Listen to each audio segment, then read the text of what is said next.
बोलिए श्री द्वारिकाधीश भगवान की जय। श्री रुक्मिणी महारानी की जय। श्री गुरुदेव भगवान की जय। आइए, कल के प्रसंग में हम लोगों ने भगवान श्री द्वारिकाधीश का कल्याण उत्सव श्री रुक्मिणी महारानी जी के साथ संपन्न कराया और दिव्य आनंद की प्राप्ति की। प्यारो, लक्ष्मी निंदनीय नहीं, वंदनीय है, पर लक्ष्मी की आसक्ति बहुत निंदनीय है। लक्ष्मी के दो प्रकार के उपासक होते हैं। एक तो जो लक्ष्मी को भारिया समझकर भोगते हैं, लक्ष्मी उनके यहाँ बहुत विघ्न डालती है, और दूसरा वो जो लक्ष्मी को पुत्री भाव से भजते हैं। लक्ष्मी तो केवल नारायण की ही है और नारायण की ही रहेंगी। लक्ष्मी जी के दो वाहन होते हैं। कौन कौन से? कौन कौन से दो वाहन? हाँ, एक है उल्लू, एक है गरुड़। लक्ष्मी जी के दो रूप की उपासना होती है, गरुड़ वाहिनी और उल्लूक वाहिनी। जब कोई नारायण के साथ लक्ष्मी जी को बुलाता है तो लक्ष्मी नारायण के साथ गरुड़ पर बैठकर आती हैं, तो साथ में सुख शांति भी लाता है। क्योंकि पतिव्रता तो पति के साथ जाने पर ही प्रसन्न हो सकती है। अब पति कहीं रहे और पत्नी अकेले का निमंत्रण मिले तो वो पतिव्रता तो प्रसन्न नहीं हो सकती। हम लोग भी वही भूल कर देते हैं। लक्ष्मी जी का तो बहुत सम्मान स्वागत सत्कार कर देते हैं और भगवान नारायण से नमस्कार भी नहीं करते। लक्ष्मी के जब हम हाथ धो के पीछे ही पड़ जाते हैं और लक्ष्मी की तो खूब उपासना करेंगे, पूजा करेंगे, खूब सम्मान करेंगे और नारायण की उपेक्षा कर देते हैं। तो लक्ष्मी बिना नारायण के आती हैं, तो लक्ष्मी उल्लू पर बैठ करके आती हैं। उल्लूक वाहिनी हैं ये लक्ष्मी जी। मतलब अर्थ जब अकेला आएगा तो साथ में अनर्थ भी लाएगा। क्योंकि अर्थ में बहुत अनर्थों को करने की शक्ति है। एक अर्थ के कारण जीवन में न जाने कितने कितने बड़े बड़े अनर्थ आ जाते हैं। प्राणी को झूठ बोलना किसके कारण आता है? अर्थ के प्रलोभन से ही तो आता है। कपट व्यवहार करना, धोखा देना, अर्थ के लिए हम सब कुछ कर लेते हैं और धोखा कपट करके धनोपार्जन भी लिया तो उस अर्थ के उपार्जन के बाद फिर मृषा भाषण। क्या करें महाराज, हम पर तो एक फूटी कौड़ी भी नहीं है, जबकि सब कुछ है, पर मृषा भाषण करना पड़ रहा है। अगर नहीं करेंगे तो बेचारा मांग लेगा। और इतना भी नहीं, कभी कभी मृत्यु का कारण भी जाता है। बैरी भी इसी के कारण हो जाते हैं। बड़ा अनर्थ होता है इस अर्थ से। इसलिए हमारे भैया भरतलाल जी तो वरदान मांगते हैं रामायण में, अर्थ न धर्म न काम रची, गति न चहो निर्वाण, जन्म जन्म रति राम पद, यह वरदान। श्री भरत जी ने चारों पुरुषार्थों को ठुकरा दिया। धर्म, अर्थ, काम, मोक्ष, मुझे कुछ नहीं चाहिए।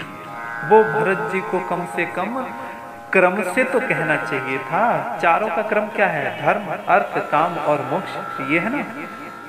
पर श्री भरतलाल जी का क्रम देखिए, अर्थ न धर्म न काम रुचि, गति न चहो निर्वाण। किसी ने पूछा जब भरत जी से कि भाई तुम जब चारों का वर्णन कर रहे हो तो क्रम से तो करो। धर्म अर्थ न काम रुचि। अरे छंद भी भंग नहीं होता, फिर भी भरतलाल जी ने अर्थ को पहले क्यों रखा? श्री भरत जी कहते हैं, मित्रों, किसी और के द्वारा इतना अनर्थ नहीं हो सकता जितना इस अर्थ के द्वारा हो सकता है। प्यारो, श्री भरत जी कहते हैं, मेरी अयोध्या में इतना बड़ा अनर्थ हुआ, किसके कारण? इस अर्थ के कारण। क्योंकि मेरी मैया कैकेयी की कुदृष्टि जब पड़ी इस अर्थ पर, और जहां मेरी मां कैकेयी की दृष्टि इस अर्थ पर पड़ गई, वहां कितना बड़ा अनर्थ हुआ। प्राण प्यारे भैया श्री राम, मैया जानकी, भैया लक्ष्मण जी के साथ 14 वर्ष तक वन में भटके हैं। मेरे पिता का स्वर्गवास हो गया, मेरी माताएं विधवा हो गई, मेरी अयोध्या अनाथ हो गई। जहां कभी युद्ध नहीं होता था, जिसका नाम ही है अयोध्या, जहां कभी युद्ध हुआ नहीं, जहां कभी झगड़ा नहीं होता, प्रजा में इतना सामंजस्य, इतना प्रेम इसलिए है। वाह वाह वाह वाह। आज तक अयोध्या में कभी आपस में झगड़ा तक नहीं हुआ था। नाम ही उसका है अयोध्या। युद्ध कभी होता नहीं, झगड़ा कभी भी नहीं होता, जिसका नाम अवध है। ऐसी पावनपुरी में इतना बड़ा अनर्थ हो गया, ये सब इस अर्थ की कुदृष्टि के कारण ही तो हुआ ना। इसलिए भरत जी कहते हैं कि ऐसा अर्थ मुझे नहीं चाहिए। कैसा अर्थ? न धर्म न काम रुचि, गति न चाओ निर्वाण। इस क्रम का भरत जी ने ध्यान रखा है। अब परंतु अर्थ हो तो कैसा हो? अर्थ धर्मानुकूल होना चाहिए, अर्थ को धर्म के आश्रय में होना चाहिए। रुक्मिणी महारानी लक्ष्मी स्वरूपा है ना, परंतु राजा भीष्म की यहाँ बेटी बन करके रही है, और लक्ष्मी का विवाह सिर्फ नारायण के साथ ही हो सकता है। ध्यान रखना भक्तों, भगवान द्वारिकाधीश से ही हो सकता है। लक्ष्मी को भार्या बनाओगे तो विघ्न डालेंगे, इसलिए लक्ष्मी की उपासना पुत्री भाव से करनी चाहिए। जिस भीष्मक महाराज ने अपनी बेटी रुक्मिणी को पुत्री भाव से स्वीकार किया, बाद में नारायण के साथ विवाह हो गया। नारायण स्वतः ही हाथ पकड़ के ले गए। मतलब घर में बेटी सयानी होने लगती है तो माता पिता को चिंता भी होने लगती है। सब जानते हैं कि ये पराया धन है, एक न एक दिन हमें दूसरों के यहाँ विदा करना है। इसलिए बेटी से स्नेह होते हुए भी हमें ये ध्यान रहता है कि इसको हमें एक न एक दिन दूसरे के यहाँ विदा करना है। प्रेम होते हुए भी अधिक आसक्ति नहीं, और यदि होगी आसक्ति तो पीड़ादायक भी बन सकती है विदा करते समय। उसी प्रकार से लक्ष्मी को यह ध्यान रहे, पुत्री भाव से ही भजें। तो ज्यों-ज्यों घर में लक्ष्मी बढ़ेगी, वैभव बढ़ेगा, त्यों-त्यों हमें इस बात का भी ध्यान रहेगा कि ये पराया धन है, ये मेरा नहीं, प्रभु का दिया हुआ प्रसाद है। इसका विवाह तो हमें आज नहीं तो कल भगवान से ही करना है। लक्ष्मी केवल नारायण की ही है, और लक्ष्मी केवल भगवान के साथ ही विहाई जाती है भक्तों, और किसी से नहीं।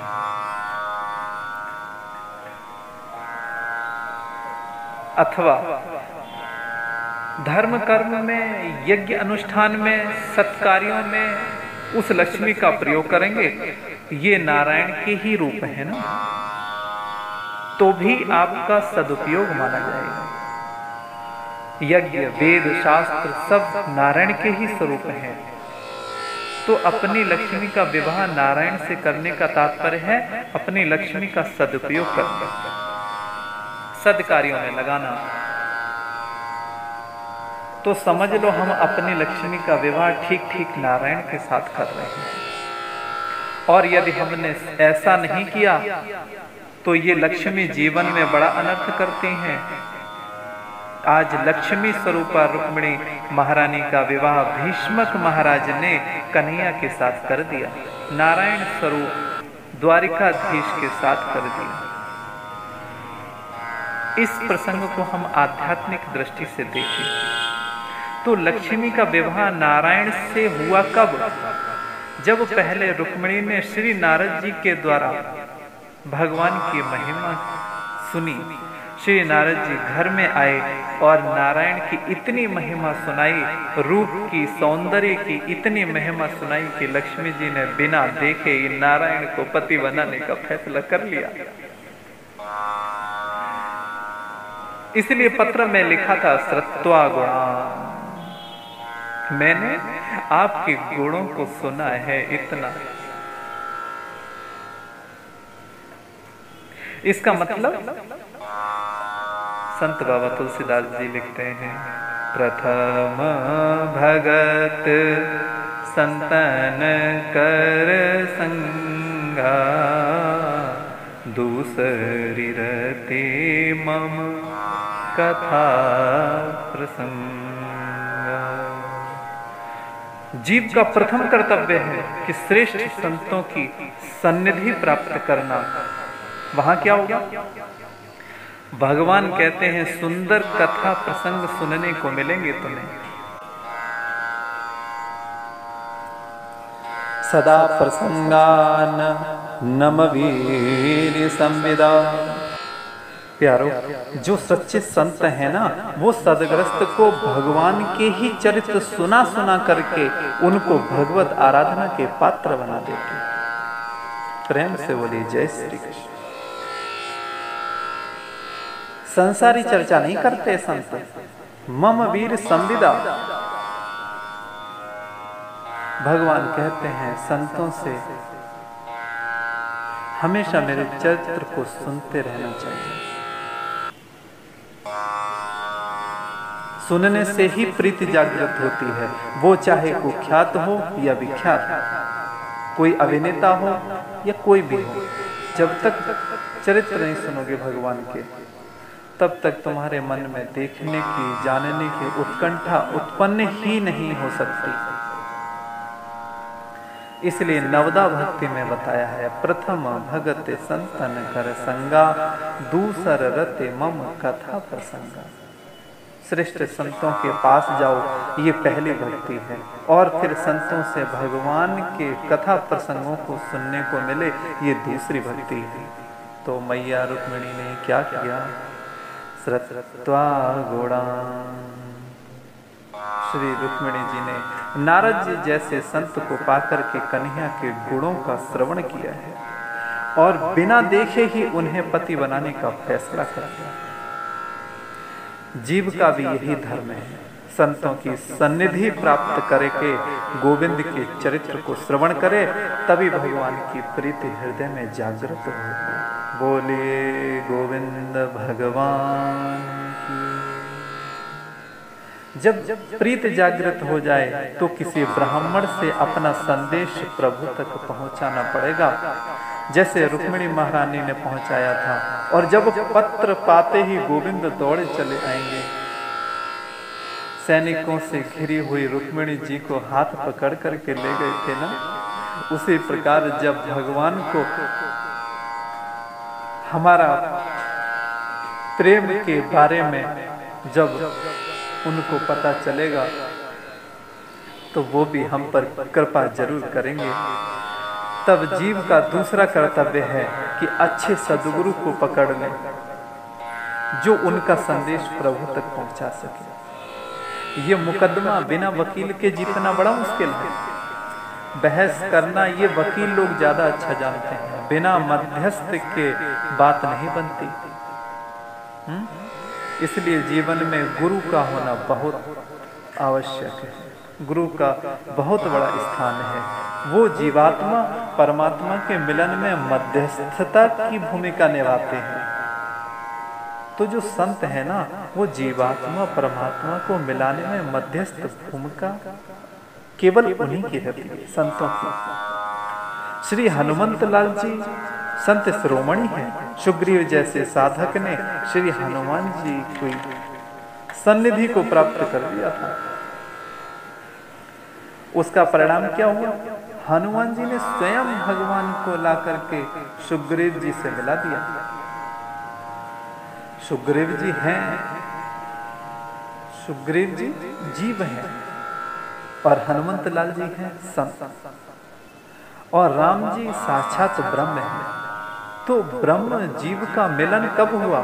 जब संत शिरोमणि हनुमंत लाल जी ने मध्यस्थ भूमिका निभाई, है ना। आप कल्पना करो, राम जी तो आ रहे हैं धनुष बाण लिए किष्किंधा पर्वत पर। सुग्रीव उन्हें देखकर समझ रहा है कि बाली ने मुझे पकड़वाने के लिए कोई योद्धा भेज दिया है, अतः मुझे भाग जाना चाहिए। पठए बाल होए मन मेला, भागो तुरंत तजो यह शैला। आज सुग्रीव भगवान के शत्रु का भाव, भगवान में शत्रु का भाव, आज सुग्रीव भगवान में शत्रु का भाव देख रहा है।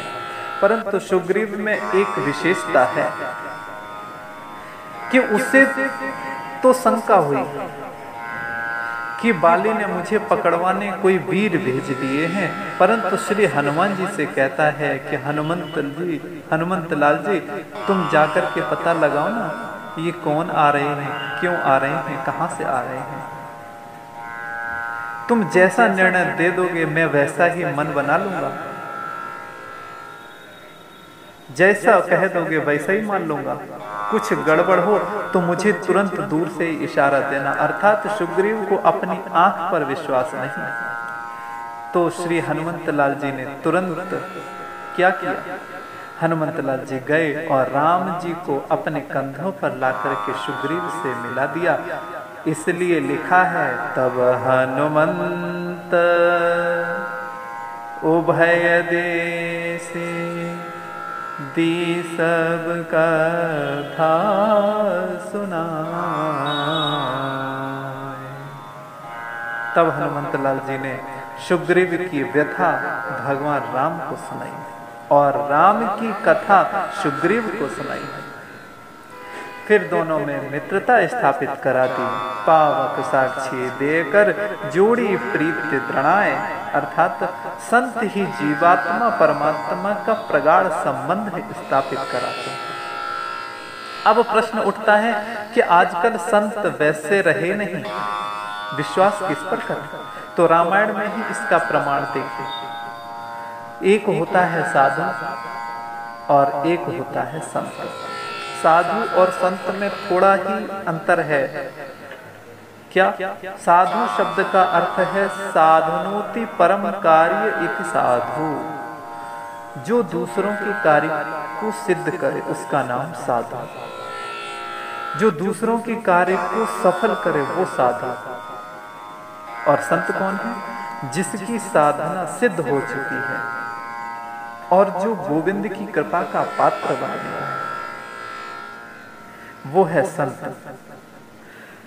जो भगवान को पाने के लिए साधना कर रहा है वो साधु है, और जिसकी साधना पूर्ण हो चुकी है वो संत है। तो सुग्रीव था साधु और हनुमंत लाल जी है संत। संत का सानिध्य साधु रूपी सुग्रीव ने किया, तो गोविंद भगवान को ला करके स्वयं हनुमंत लाल संत ने साधु से मिला दिया। अब एक दूसरा साधु भी रहता है, कहाँ पे? लंका के बीच। चारों तरफ से निशाचरों का बाहुल्य है। उन निशाचरों की नगरी में एक लंका के बीच में रहता है जिसका नाम है विभीषण। क्या विभीषण ने स्वप्न में भी सोचा होगा कि कोई संत मुझे दर्शन देने आएगा ऐसी राक्षस नगरी में? जहां चारों तरफ से ही निशाचरों का साम्राज्य है, वहां एक साधु कैसे सोच पाएगा कि कोई संत मुझे यहाँ घर बैठे दर्शन देने आएगा? स्वप्न में भी विचार नहीं कर सकता था। परंतु साधना निशाचरों के बीच में भी चल रही है।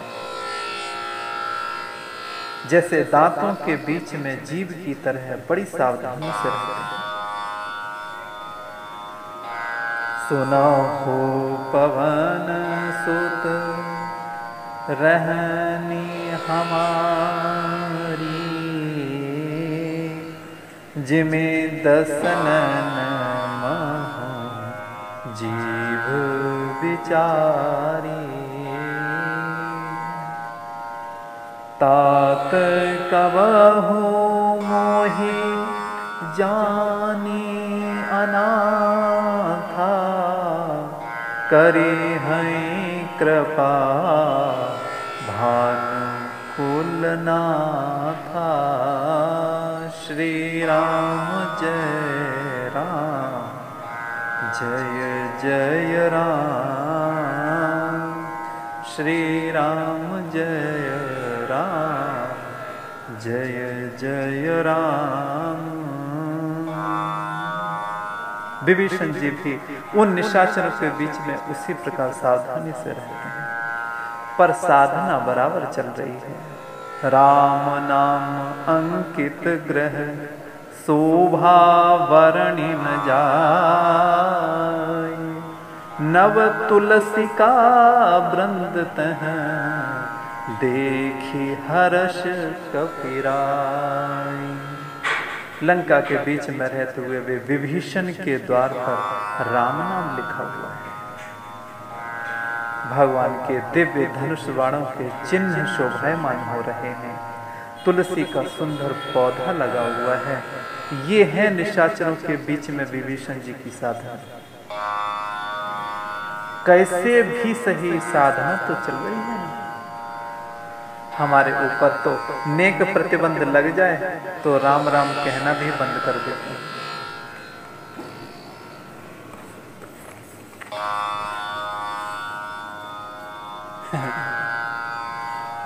और उधर विभीषण रावण के राज्य में राम राम जप रहा है, वो भी लंका के बीच में और निशाचरों के मध्य। वाह वाह वाह वाह। एक बार रावण ने आकर विभीषण से पूछा, विभीषण तुमने मेरे शत्रु का नाम अपने दरवाजे पर क्यों लिख रखा है? तो विभीषण बोले हाथ जोड़ करके, सरकार ये तो तुम्हारा ही नाम है। रावण ने कहा, ये मेरा नाम राम कब रखा तुमने? बोले नहीं नहीं भैया, मैं तो भैया और भाभी दोनों का ही उपासक हूं ना। तो राम माने रावण और माँ माने मंदोदरी। भैया और भाभी के दोनों नामों का एक एक अक्षर ले लिया। प्रेम से बोलिए जय श्री कृष्ण। एक महात्मा कह रहे थे, हो सकता है विभीषण अपनी बुद्धिमानी से कुशलता से कैसे भी सही भगवान का भजन तो कर ही रहा था ना। तो संत शिरोमणि ही श्री हनुमंत लाल जी सर्वप्रथम लंका में विभीषण जी के घर गए और एक क्षण को तो महाराज हनुमंत लाल जी के मन में शंका हो गई, यहाँ साधु कहाँ से आ गया? निशाचरों के बीच में ये राक्षसों की माया तो नहीं? ये असली महात्मा है या नकली महात्मा है? पता लगाना चाहिए। एक बात हमेशा याद रखें, असली से नकली देखने में बहुत बढ़िया लगता है। उसी प्रकार असली नकली के ऊपर जरा ध्यान दिया जाए। असली संत का सानिध्य मिल गया तो हो गया कल्याण। कहीं किसी नकली के चक्कर में मत पड़ जाना। रामायण में एक कथा आती है राजा प्रताप भानु की। देख सुबे महामुनि चीना, सुंदर वेशधारी महात्मा दिखाई पड़ा। वेश देखकर ही बस मोहित हो गया राजा प्रताप भानु, और उसकी बातों में आकर के उसने संपूर्ण वंश का विनाश करा दिया। श्री राम कथा प्रेमी जन सब जानते हैं।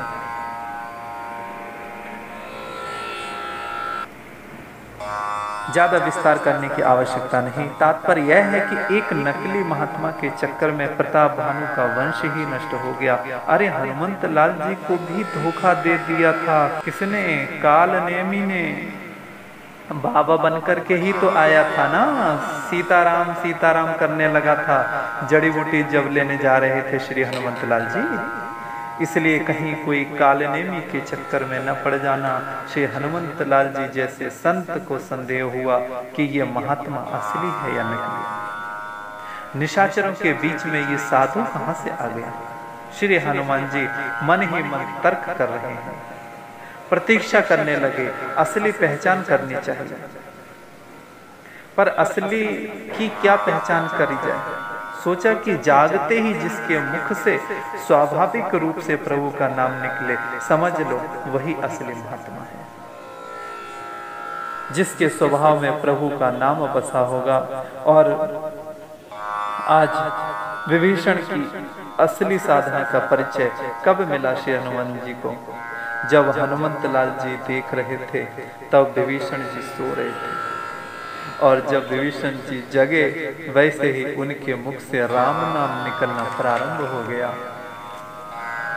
राम नाम ते सुमिरन कीन्हा, हृदय हर्षि कपि सज्जन चीन्हा।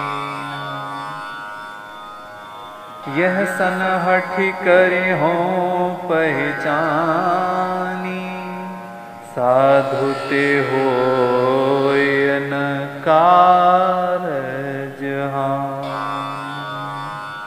श्री हनुमंत लाल जी समझ गए कि जागते ही जिसके मुख से राम नाम निकला है तब तो ये निश्चित रूप से साधु है। साधु वो है जिसके द्वारा कभी किसी की हानि नहीं होती, जो अपनी हानि करके भी दूसरों का काम बनाता है। तब हनुमान जी को विश्वास हो गया कि ये साधु है। विभीषण को साधु की संज्ञा हनुमंत लाल जी ने दी, और विभीषण जी ने जब हनुमंत लाल जी को देखा तब तो नाच उठा। वाह वाह वाह वाह वाह वाह। साधु की संज्ञा हनुमंत लाल जी ने विभीषण जी को दी, और विभीषण जी ने हनुमंत लाल जी को पहचान लिया, तो हनुमान जी को कौन सी संज्ञा दी?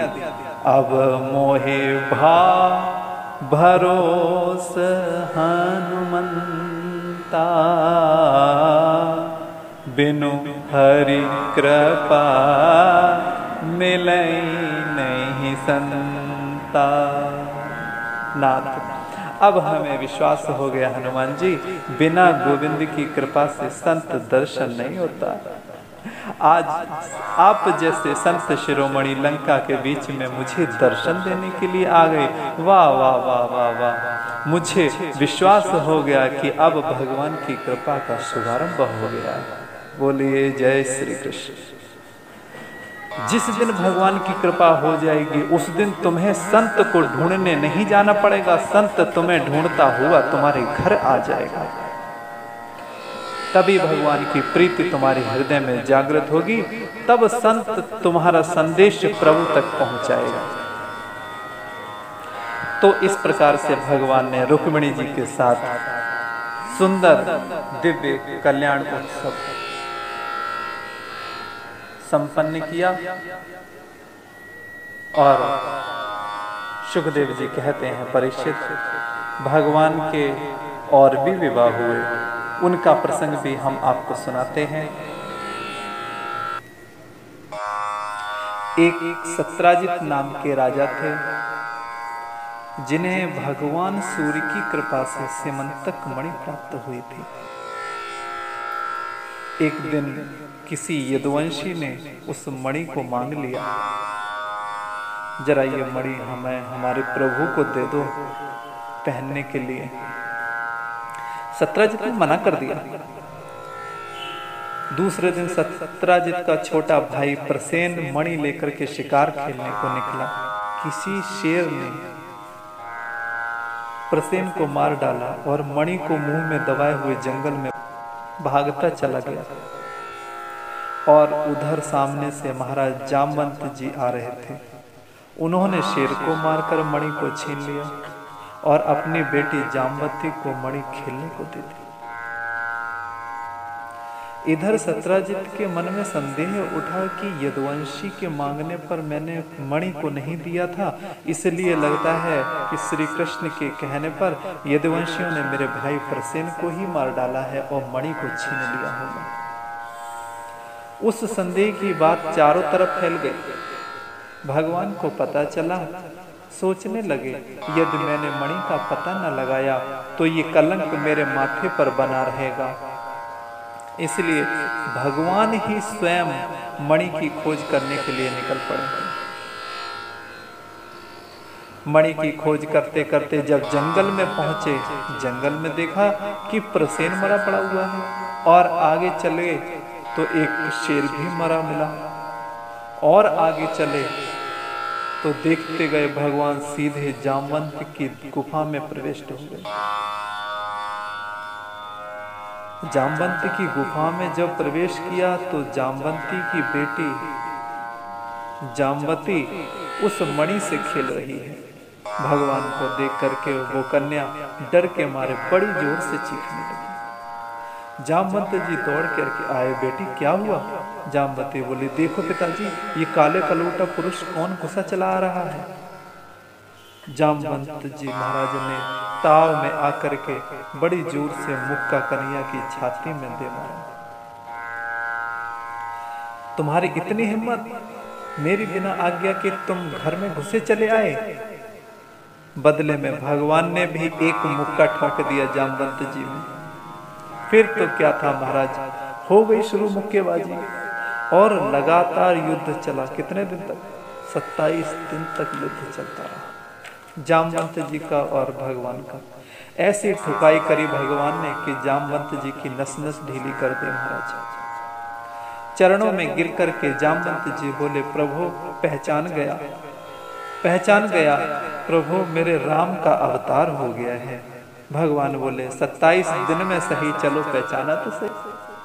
लंका पर विजय पा करके जब राम जी ने समस्त वानर भालुओं से पूछा, मांगो तुम्हें क्या चाहिए? जिसने जो मांगा सो दिया। नंबर जब जामवंत जी का आया तो जामवंत जी से बोले, सरकार, जामवंत जी बोले राम जी से, सरकार दुष्टों से बहुत लड़ चुका हूँ, एक बार आपसे लड़ने का मन है। देखें आपसे लड़ने में हमें क्या आनंद मिलेगा। बड़ी जोर से हंसे, बोले भैया जामवंत, तुम्हारा हमारा युद्ध मर्यादा के विरुद्ध है। जामवंत जी बोले, क्या? बोले हाँ, स्वामी और सेवक का युद्ध उचित नहीं है, पर आज तो नहीं, कल हम तुम्हारे मनोरथ को अवश्य पूर्ण करेंगे। इसलिए आज भगवान ने कृष्ण अवतार में जामवंत जी का मनोरथ पूर्ण किया है। जामवंत जी बोले, महाराज आप यहाँ तक आए कैसे? पहले हमें ये बताइए। तो भगवान ने मणि का पूरा प्रसंग विस्तार से सुना दिया और बोले, ये मणि हमें दे ताकि हम अपना झूठा कलंक उतार सकें। जामवंत जी बोले, क्षमा करें सरकार, पहली बार जिंदगी में अपनी बेटी को कोई प्रिय वस्तु भेंट करी है। मेरी बेटी मणि को पाकर बहुत प्रसन्न है। आप तो जानते हैं, जब पिता कोई प्रिय वस्तु देता है तो फिर उसे वापस कभी नहीं लेता। मैंने अपनी बेटी को खेलने के लिए सुंदर मणि दी है और आज मैं उससे वापस भी ले लूं, कितना बुरा लगेगा महाराज उसे। और मेरी बेटी को तो जिसको मैंने दे दिया है उससे हम ले नहीं सकते वापस। भगवान बोले, जामवंत जी तो फिर कोई और उपाय भी तो नहीं है। जामवंत जी बोले, महाराज एक उपाय है। बोले क्या? आप मेरी बेटी से विवाह कर लीजिए। भगवान बोले, उपाय तो ठीक है। फिर क्या था महाराज, भगवान ने जामवंती से विवाह किया और साथ साथ उस मणि को भी लिया और लौट करके द्वारिका आए और सत्राजित को बुला करके कहा, भैया संभालो अपनी मणि, तुम व्यर्थ ही हमें कलंकित कर रहे थे। सत्राजित को चारों तरफ से ही गालियां सुनने को मिलने लगी। देखो कितना पापी है, प्रभु को ही अकारण परेशान किया इसने। और कलंकित भी किया, इसने झूठा कलंक लगाया मेरे प्रभु को। गालियां सुन करके तो रो पड़ा सत्यराजित, भगवान के चरणों में प्रणाम करके बोला सरकार आप बचाओ तो बचूंगा, नहीं तो गालियां सुन सुन करके ही मर जाऊंगा। भगवान बोले तो हम किस किस का मुंह बंद करें? सत्यराजित ने कहा एक उपाय है महाराज। बोले क्या? बोले महाराज आप मेरी बेटी से विवाह कर लीजिए तो मैं आपका ससुर बन जाऊंगा, फिर कोई गाली नहीं देगा, क्योंकि ससुर पिता के समकक्ष होता है। आप मेरी बेटी से विवाह कर लें तो मैं फिर इस कलंक से बच जाऊंगा महाराज। भगवान बोले जैसी आपकी इच्छा। सत्यभामा से भगवान का ये तीसरा विवाह हुआ। प्रथम रुक्मिणी से और दूसरा जामवंती से, और तीसरा विवाह सत्यभामा के साथ। इस मणि के संदर्भ में ये दो विवाह और हुए। एक बार भगवान पांडवों से मिलने इंद्रप्रस्थ आए। इंद्रप्रस्थ का वर्तमान नाम जो दिल्ली है, इंद्रप्रस्थ नगरी पांडवों की राजधानी है।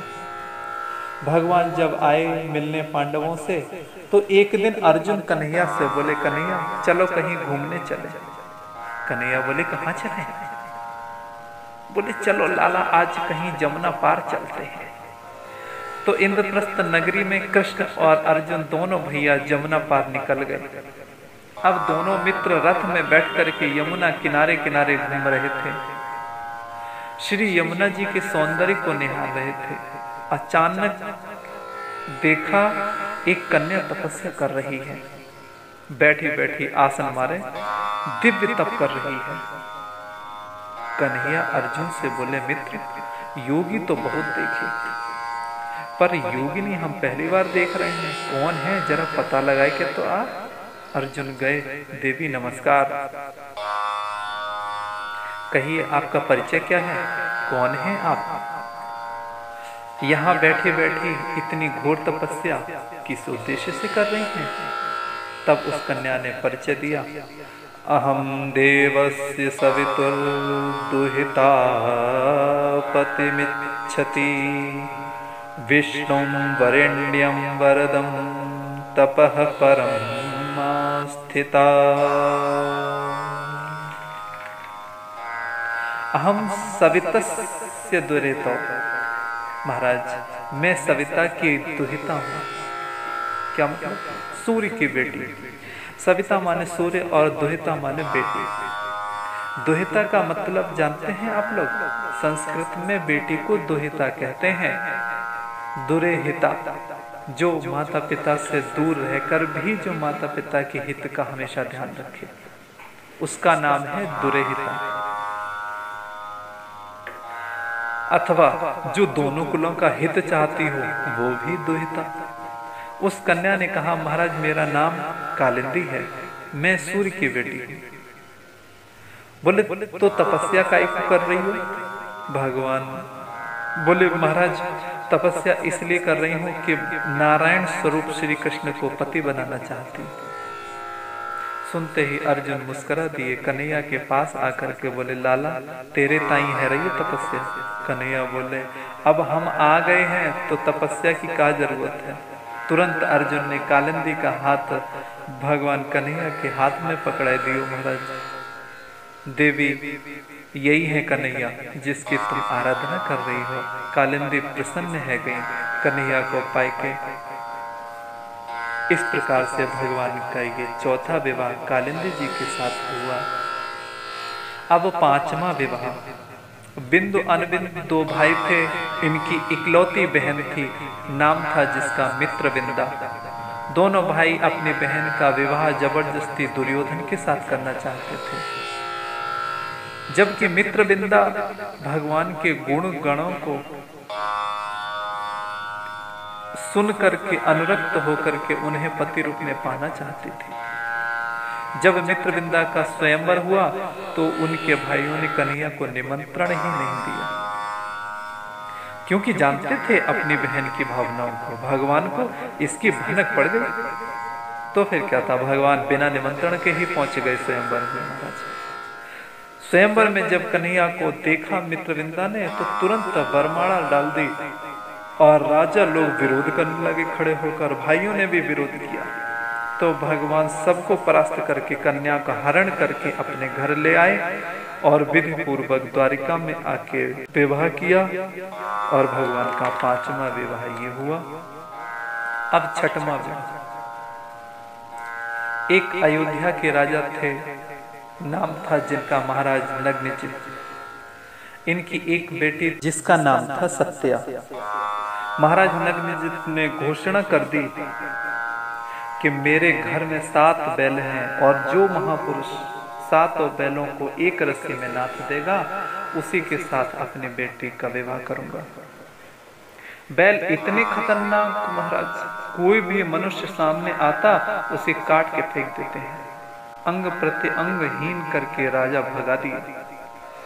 कन्हैया तो बचपन से ही गाय बैलों में खूब खेले थे। 7 रूप बना करके 7 बैलों को एक ही रस्सी में नाथ करके राजा के सामने खड़े कर दिए। राजा बड़े प्रसन्न और महाराज नग्नजित ने अपनी बेटी सत्या का विवाह भगवान के साथ संपन्न किया। ये था भगवान का 6वां विवाह।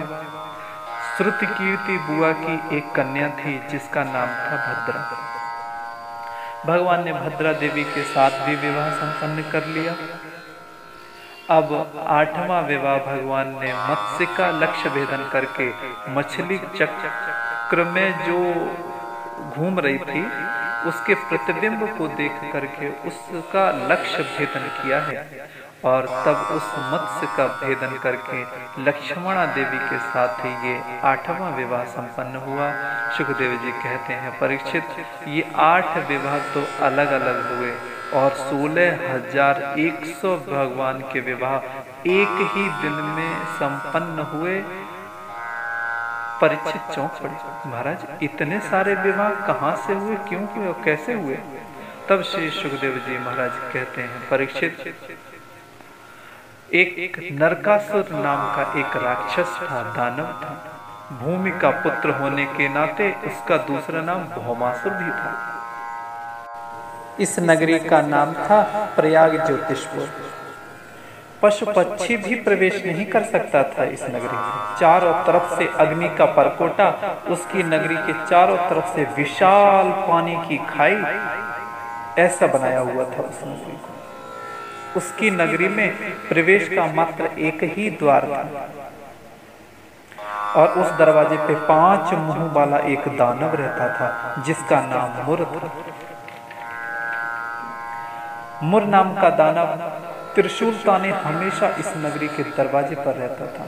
कोई भी इसकी नगरी में प्रवेश कर ही नहीं सकता। उसके मन में एक संकल्प उठा, जब श्री कृष्ण रास रचा सकते हैं तो हम भी रचाएंगे। जहां भी दिग्विजय करता है राजाओं को तो पराजित कर देता है और राजकुमारियों का हरण करके जेल खाने में डाल देता है। अब महाराज संख्या हो गई 16,100। भगवान को जब इस घटना का पता चला तो उन राजकुमारियों को मुक्ति दिलाने के लिए सत्यभामा को गरुड़ पर बिठा करके बोले, चलो देवी आज हम तुम्हें कहीं घुमा लाएं। सत्यभामा जी भगवान की रानियों में सबसे ज्यादा मान करने वाली है और रूठने वाली भी है, इसलिए भगवान सब रानियों में सत्यभामा जी का सबसे ज्यादा ध्यान रखते हैं। भगवान बोले, सत्यभामा चलो आज हम तुम्हें कहीं घुमा लाएं। सत्यभामा जी बड़ी प्रसन्न है गई। घुमाने में एक कारण और भी बना। एक दिन श्री नारद जी को पता चला कि भगवान के 8 विवाह हो गए। मन में सोचा चलो आज भगवान के घर में खटपट कराई जाए। नारद जी को स्वर्ग से एक कल्प वृक्ष का एक पुष्प मिला था। नारद जी उस पुष्प को लेकर के द्वारिका आए। भगवान द्वारिकाधीश के चरणों में पुष्प समर्पित कर दिया। भगवान बड़े प्रसन्न। नारद जी पुष्प बड़ा सुगंधित है और बड़ा दिव्य है, कहाँ से लाए हुए ये? बोले महाराज स्वर्ग से आ रहा हूँ, अभी अभी देवताओं से मिलके आया हूँ, वहीं से ये कल्प वृक्ष का एक पुष्प मिला है, वह ले आया हूँ। महाराज ये कभी मुरझाता नहीं, इसकी सुगंध कभी समाप्त नहीं होती। ये बड़ा ही दिव्य वृक्ष का पुष्प है महाराज। भगवान बोले रुक्मिणी देखो तो नारद जी महाराज कितना बढ़िया पुष्प लाए हैं, लो इसे तुम ही स्वीकार कर लो। निकट में उस समय महारानी रुक्मिणी जी ही विराजी थी, तो स्वभावतः भगवान ने रुक्मिणी जी को वो पुष्प दे दिया। श्री रुक्मिणी जी ने बड़ी श्रद्धा से उस पुष्प को अपनी चुटिया में लगा लिया। नारद जी को मिल गया मौका, धीरे से सत्यभामा जी के पास पहुंच गए नारद जी। सत्यभामा जी ने स्वागत किया है, आइए महाराज कहिए कहाँ से पधारे। नारद जी बोले देवी हम सीधे स्वर्ग से आए हैं। सत्यभामा जी ने कहा महाराज स्वर्ग का तो बड़ा नाम सुना है, मैंने कभी देखा तो है नहीं, मेरा बड़ा मन है कि कभी चल के वहां देख के आऊं। मैंने सुना है स्वर्ग में हर वस्तु बड़ी ही दिव्य होती है। नारद जी ने कहा वही तो हम लेकर के आए थे। सत्यभामा जी चौंक पड़ी, क्या कहा महाराज? नारद जी बोले हाँ देवी, स्वर्ग में एक कल्प वृक्ष बड़ा ही दिव्य है, उसी दिव्य वृक्ष का पुष्प लेकर के मैं आया था, परंतु द्वारकाधीश जी मिल गए, मैंने उनके चरणों में चढ़ा दिया। मैंने तो यही सोचा कि आप ही उनकी सबसे प्रिय सबसे ज्यादा प्यारी पत्नी हो, तो आपको तो वो पुष्प मिल ही जाएगा। मुझे सबको दिखाना था वो पुष्प, परंतु क्या करें, उन्होंने तो महारानी रुक्मिणी जी को ही थमा दिया, अन्यथा मैं आपको अवश्य दिखाता। सुनते ही कान खड़े हो गए सत्यभामा जी के। तो नारद जी बोले, नारद जी कहते हैं कोई बात नहीं देवी, मैं फिर कभी दोबारा से ले आऊंगा जब जाऊंगा तो। नारद जी तो कह के खिसक गए, परंतु श्री सत्यभामा जी भगवान से रुष्ट हो गए। भगवान जब महलों में प्रवेश किए तो मुंह लटकाए हुए बैठे थे। भगवान मुस्कुराए, देवी क्या बात है, ऐसे क्यों बैठी हो मुंह लटकाए? सत्यभामा जी ने कहा बात मत करो, तुम हमसे कपट रखते हो। अरे ऐसा क्या हो गया देवी? भगवान समझ गए ये तो नारद जी की करामात है। सत्यभामा जी ने पूरा प्रसंग सुना दिया। इतना सुंदर स्वर्ग का वो पुष्प नारद जी लेकर के आए, अरे या तो किसी को नहीं देते और दिया तो महारानी रुक्मिणी जी को ही क्यों? भगवान ने हंस करके बोले, देवी रुक्मिणी को तो एक पुष्प दिया है, तेरे लिए तो पूरा कल्प वृक्ष ला करके दूंगा, इसमें रूठने की क्या बात है? सत्यभामा ने कहा ऐसी बातें तो न बना रहे। भगवान बोले हम झूठ थोड़ा ही ना बोलते हैं। सत्यभामा ने कहा तो ठीक है महाराज।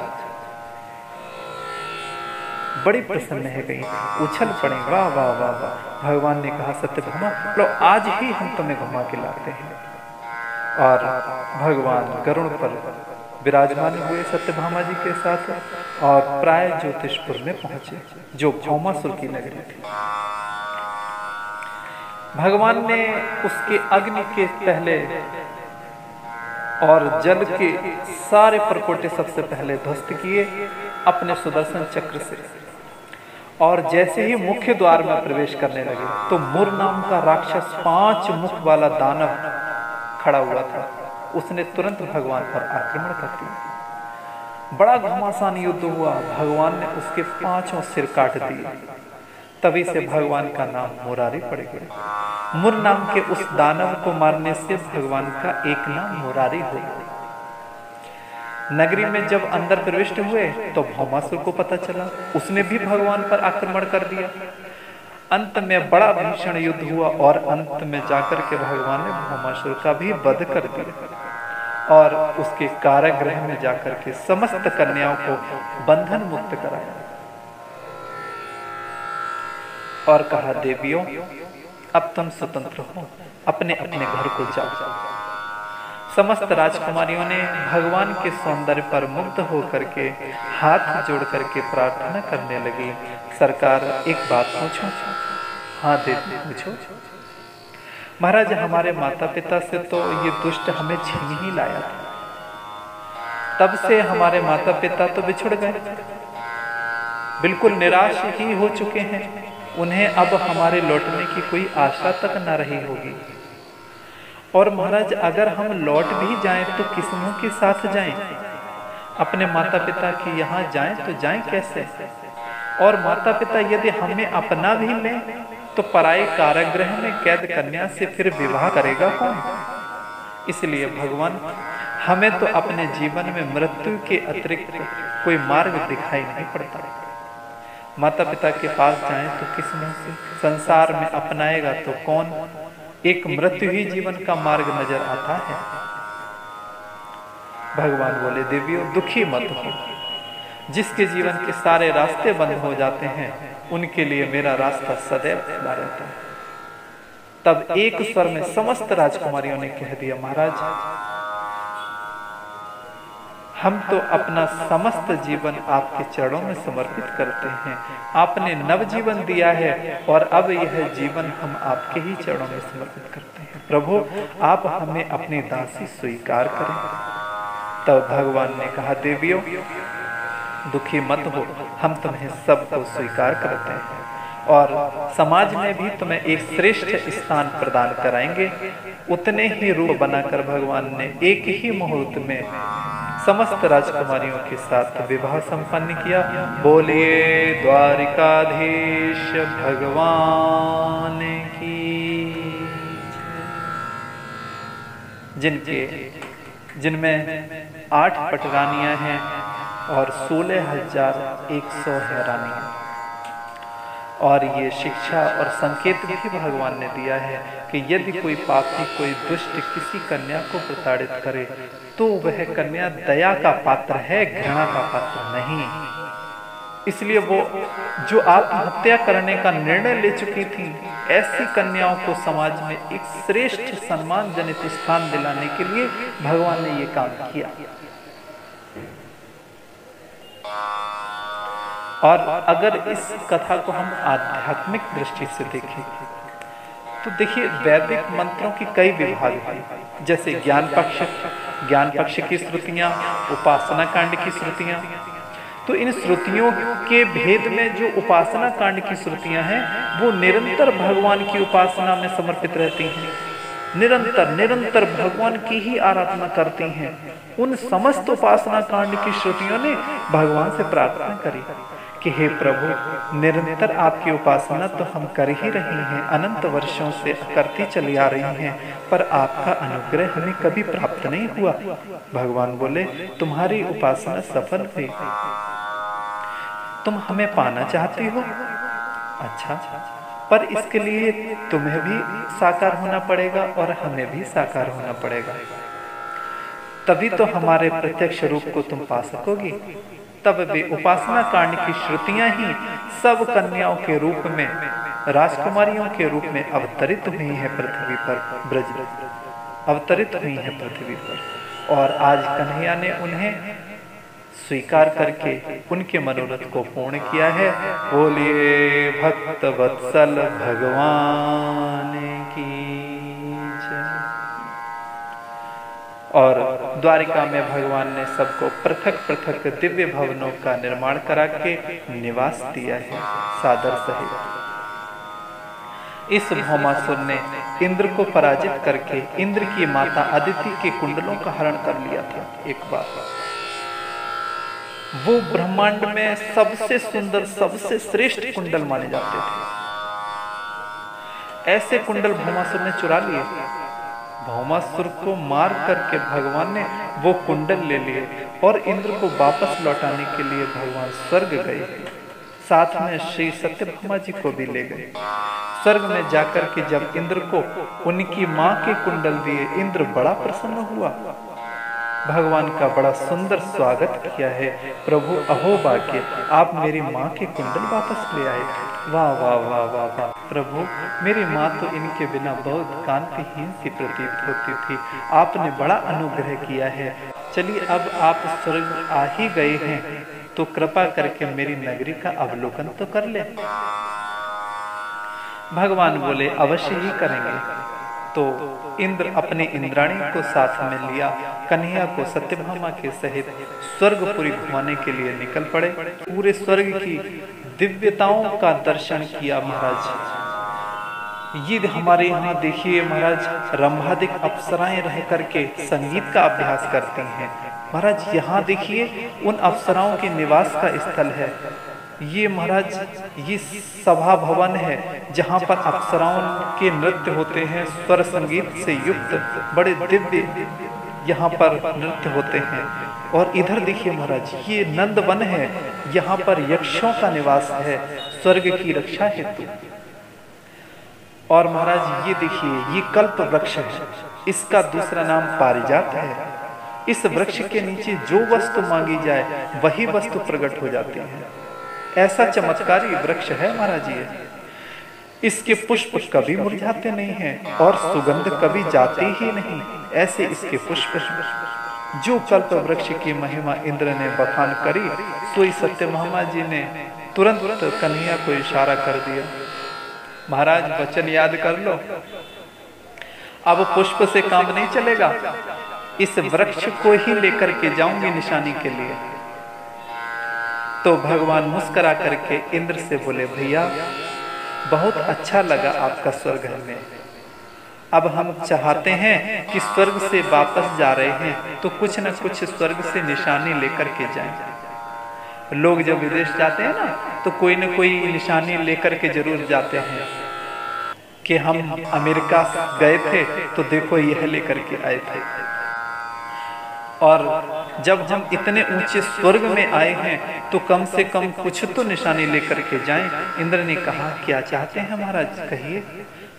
भगवान बोले, ये आपका जो वृक्ष है ना, हमारी देवी जी को बहुत पसंद आया है, इसलिए हम यह तो नहीं कह रहे कि हमेशा के लिए ले जाएंगे इसे, परंतु कुछ समय के लिए इनको दे करके जरा इनका मनोरथ पूर्ण कर देना चाहते हैं हम। इंद्र तो हाँ करने ही वाला था, इंद्र तो हाँ करने ही वाला था, पर इंद्राणी ने टेढ़ी निगाह से देखा, खबरदार, इस वृक्ष के पुष्पों का श्रृंगार मैं करती हूँ, ये किसी को मत देना। जब आंखें टेढ़ी कर दी तो इंद्र बेचारे घबरा गए, हाथ जोड़ करके बोले, क्षमा करना महाराज, ये स्वर्ग का वृक्ष है, मैं इसे मृत्युलोक में नहीं ले सकता, आप इसकी जगह कुछ और ले जाइए, पर इसे न मांगिए। भगवान बोले, सुनिए देवराज जी, पहले तो हम कोई वस्तु मांगते नहीं हैं, और जब मांग लेते हैं तो फिर उसे लेकर के ही छोड़ते हैं, ये हमारा सिद्धांत है। इंद्र ने कहा, यह भी कोई जबरदस्ती है? भगवान बोले, जब हम तुम्हारी माँ अदिति के कुंडलों को वापस दे सकते हैं तो उसके बदले में हमें लेने का पूरा अधिकार भी है, यह मत भूलो, और ये वृक्ष हम लेकर ही जाएंगे। इंद्र ने कहा, महाराज इस प्रकार धौंस देकर के आप हाथ ही लगा कर देख लें। भगवान बोले, लो, हम उखाड़ कर ही ले जा रहे हैं, हिम्मत हो तो रोक लो। भगवान ने जब उस वृक्ष को उखाड़ना चाहा तो इंद्र वज्र लेकर के सावधान हो गया। क्षमा करें महाराज, पहले मैदान में आ जाइए तब हाथ लगाइए। श्री सुखदेव जी कहते हैं, परीक्षित फिर क्या था, हो गया वहां संग्राम। उस युद्ध में भगवान ने विधि पूर्वक देवताओं सहित इंद्र को पराजित किया और वृक्ष को उखाड़ करके श्री सत्यभामा जी के भवन के आंगन में स्थापित कर दिया। बोलिए द्वारिकाधीश भगवान की। इस प्रकार से आज भगवान ने पुनः इंद्र का मान मर्दन किया, पारिजात हरण किया, और अब भगवान के विवाह तो हुए 16,108, और कालांतर में प्रत्येक रानी से 10-10 बेटा हुए और एक बेटी हुई। इतने थे भगवान के पुत्र। श्री भागवत जी में 80 पुत्रों का नाम लिखा हुआ है। 8 पटरानियों के 10-10 बेटा हुए, उन सब का नाम श्रीमद् भागवत जी में विधि पूर्वक लिखा हुआ है। बाकी के नाम यदि लिखने बैठ जाते तो पूरी भागवत जी की उन्हीं के नामों की हो जाती। परीक्षित चौंकते हुए बोले, महाराज आप बुरा ना माने तो एक बात पूछूं? बोले, हाँ पूछो। बोले, महाराज एक सामान्य व्यक्ति को एक छोटी सी गृहस्थी संभालना इतना मुश्किल होता है, बस हम दो और हमारे दो, इसके आगे वो जा ही नहीं पाता। माता पिता को संभालने की उसे फुर्सत नहीं, तो भगवान इतने बड़े परिवार को कैसे संभालते होंगे, उन्हें परेशानी नहीं होती होगी। श्री सुखदेव जी इस बात को सुनकर के बड़ी जोर से हंसे।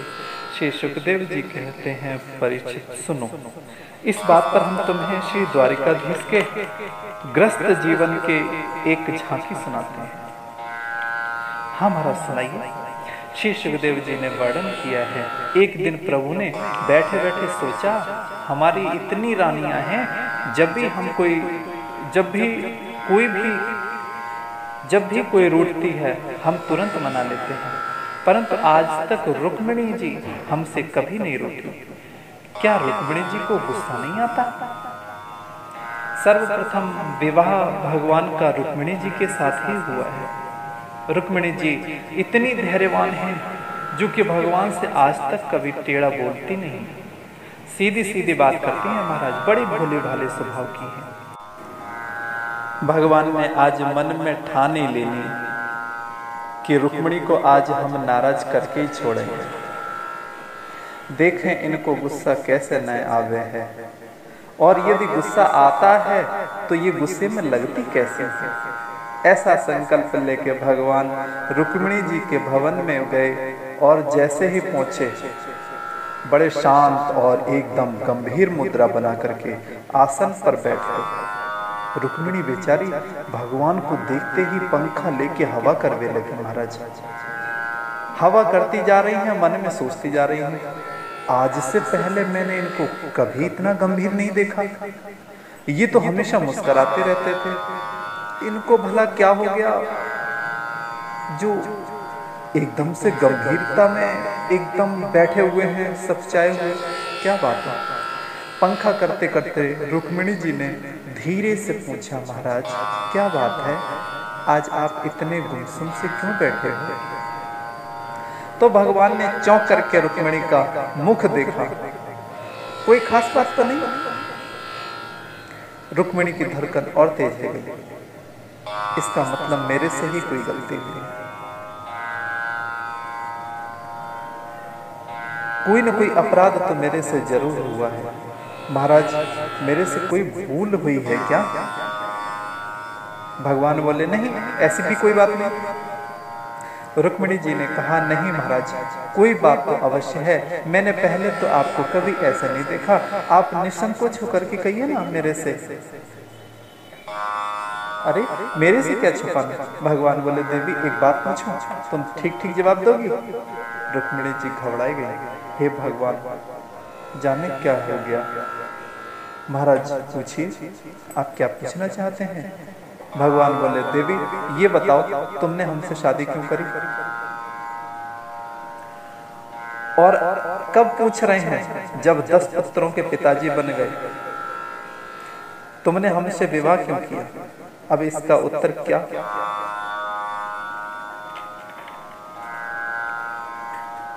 अब इसका क्या उत्तर है? ये प्रश्न सुन के तो महाराज रुक्मिणी जी के तो होश ही उड़ गए। हे भगवान हो क्या गया इनको आज?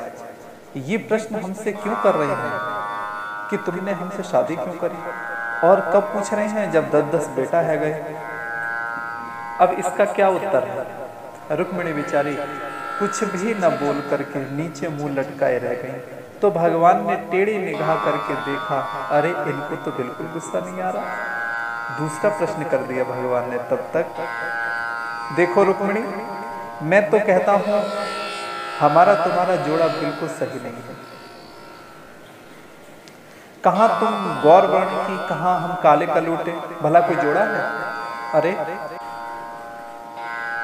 तुम यदि ये कहो कि तुम्हारे माता पिता श्रेष्ठ कुल में उत्पन्न हुए हैं, तुम श्रेष्ठ वंश के वीर योद्धा थे, इसलिए मैंने तुमसे विवाह किया, तो देवी बुरा मत मानना, दुनिया जानती है कि मेरे माँ बाप का ही पता नहीं है। मुझे स्वयं नहीं मालूम कि कोई देवकी का बेटा बताता है तो कोई यशोदा का बेटा बताता है। मुझे ही नहीं मालूम कि आखिर मेरे असली माँ बाप हैं कौन। जिसके माँ बाप का पता नहीं उससे तुमने विवाह किया? रुक्मिणी नहीं बोली। भगवान बोले, तुम कहो कि तुम वीर योद्धा थे इसलिए मैं तुम्हारी वीरता पर मुक्त हुई, तो देवी सुनो, दुनिया जानती है कि हम लड़ते लड़ते रण छोड़कर भाग जाते हैं। जरासंध ने मथुरा पर जब आक्रमण किया तो मथुरा छोड़कर के द्वारिका में समुद्र के बीच में आकर के बैठ गए थे। ऐसे डरपोक के साथ तुमने शादी करी? रुक्मिणी फिर भी नहीं बोली। भगवान बोले, तुम फिर यदि ये कहो कि तुम्हारा चरित्र बहुत सुंदर था, उज्जवल था, तो देवी ये भी बात सुन लो, चरित्र में भी हमारा बुरा हाल मिलेगा आपको। बचपन से ही हमने खूब चोरियां करी, ग्वालिनियों को छेड़ा, लोग हमें माखन चोर कहते हैं, तो तुमने ऐसे चोर से शादी करी? अब रुक्मिणी आश्चर्यचकित हो गई। भगवान की वाणी को सुनती जा रही हैं और भगवान हैं जो एक के बाद एक बोलते जा रहे हैं। देखिए रुक्मिणी जी को कब तक क्रोध नहीं आता। जब इतना सब सुनने के बाद भी श्री रुक्मिणी जी जब नहीं बोली तो भगवान अंत में बोले, देखो देवी अभी भी कुछ नहीं बिगड़ा है। रुक्मिणी जी बोले, महाराज आखिर को आप कहना क्या चाहते हैं? भगवान बोले, मैं यह कहना चाहता हूँ बेचारे शिशुपाल में कौन सी कमी थी जो बेचारे को धक्का देकर भाग करके तुम मेरे साथ आ गई। आखिर को वो राजकुमार था, पता है तुम्हें?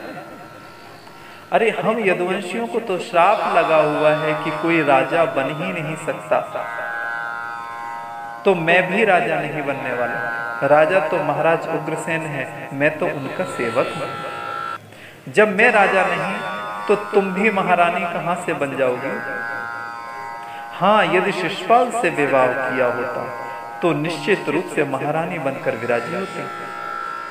जो शिशुपाल का नाम बार बार भगवान ने लिया, रुक्मिणी जी घबराई गई, इतनी भयभीत हो गई कि उनको तो मूर्छा आ गई, बेहोशी आ गई। पंखा हाथ से दूर गिर गया और जैसे ही गिरने लगी पृथ्वी पर भगवान समझ गए, ओहो इनके तो होश ही उड़ गए।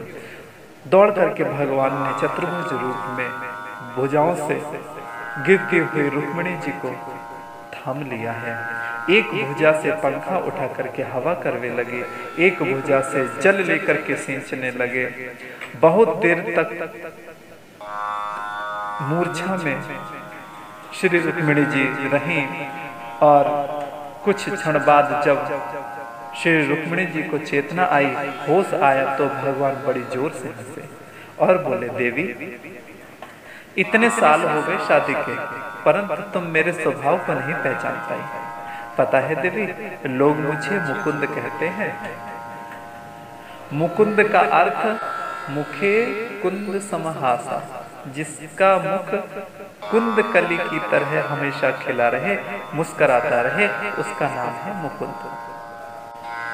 मैं मुंह लटका के बैठना बिल्कुल पसंद नहीं करता और मैं तो चाहता हूँ कि हमेशा हास प्रयास होता रहे। देखो देवी, तुम जानती हो गृहस्थ जीवन में बड़े बड़े झंझट होते हैं।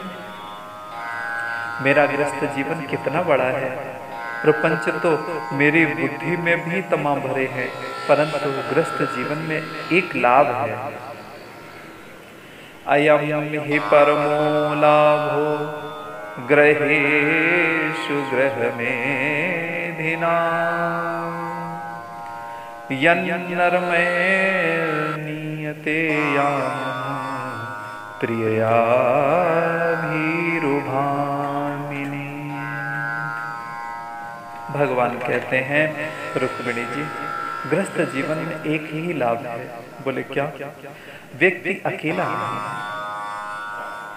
कितना भी परेशान हो, पीड़ित हो, परंतु अपनी पत्नी से हास परिहास की बातें करके सारे क्लेशों को भूल जाता है।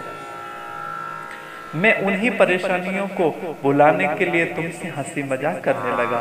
एक तुम भी हो जो छोटी सी बात पर अपना होश ही खो बैठी। देवी, संसार संघर्षों से भरा है, फिर जीवन भी सारा संघर्ष में ही तो है, और जिसका जीवन संघर्ष में नहीं है वो जीवन ही कैसे? पर संघर्ष में जीवन होने पर भी जो सदैव मुस्कुराता रहे, वही है सच्चा महामानव। हम जितना संघर्ष कृष्ण चरित्र में देखते हैं प्यारो, अन्यत्र आपको कहीं सुनने को भी नहीं मिलेगा।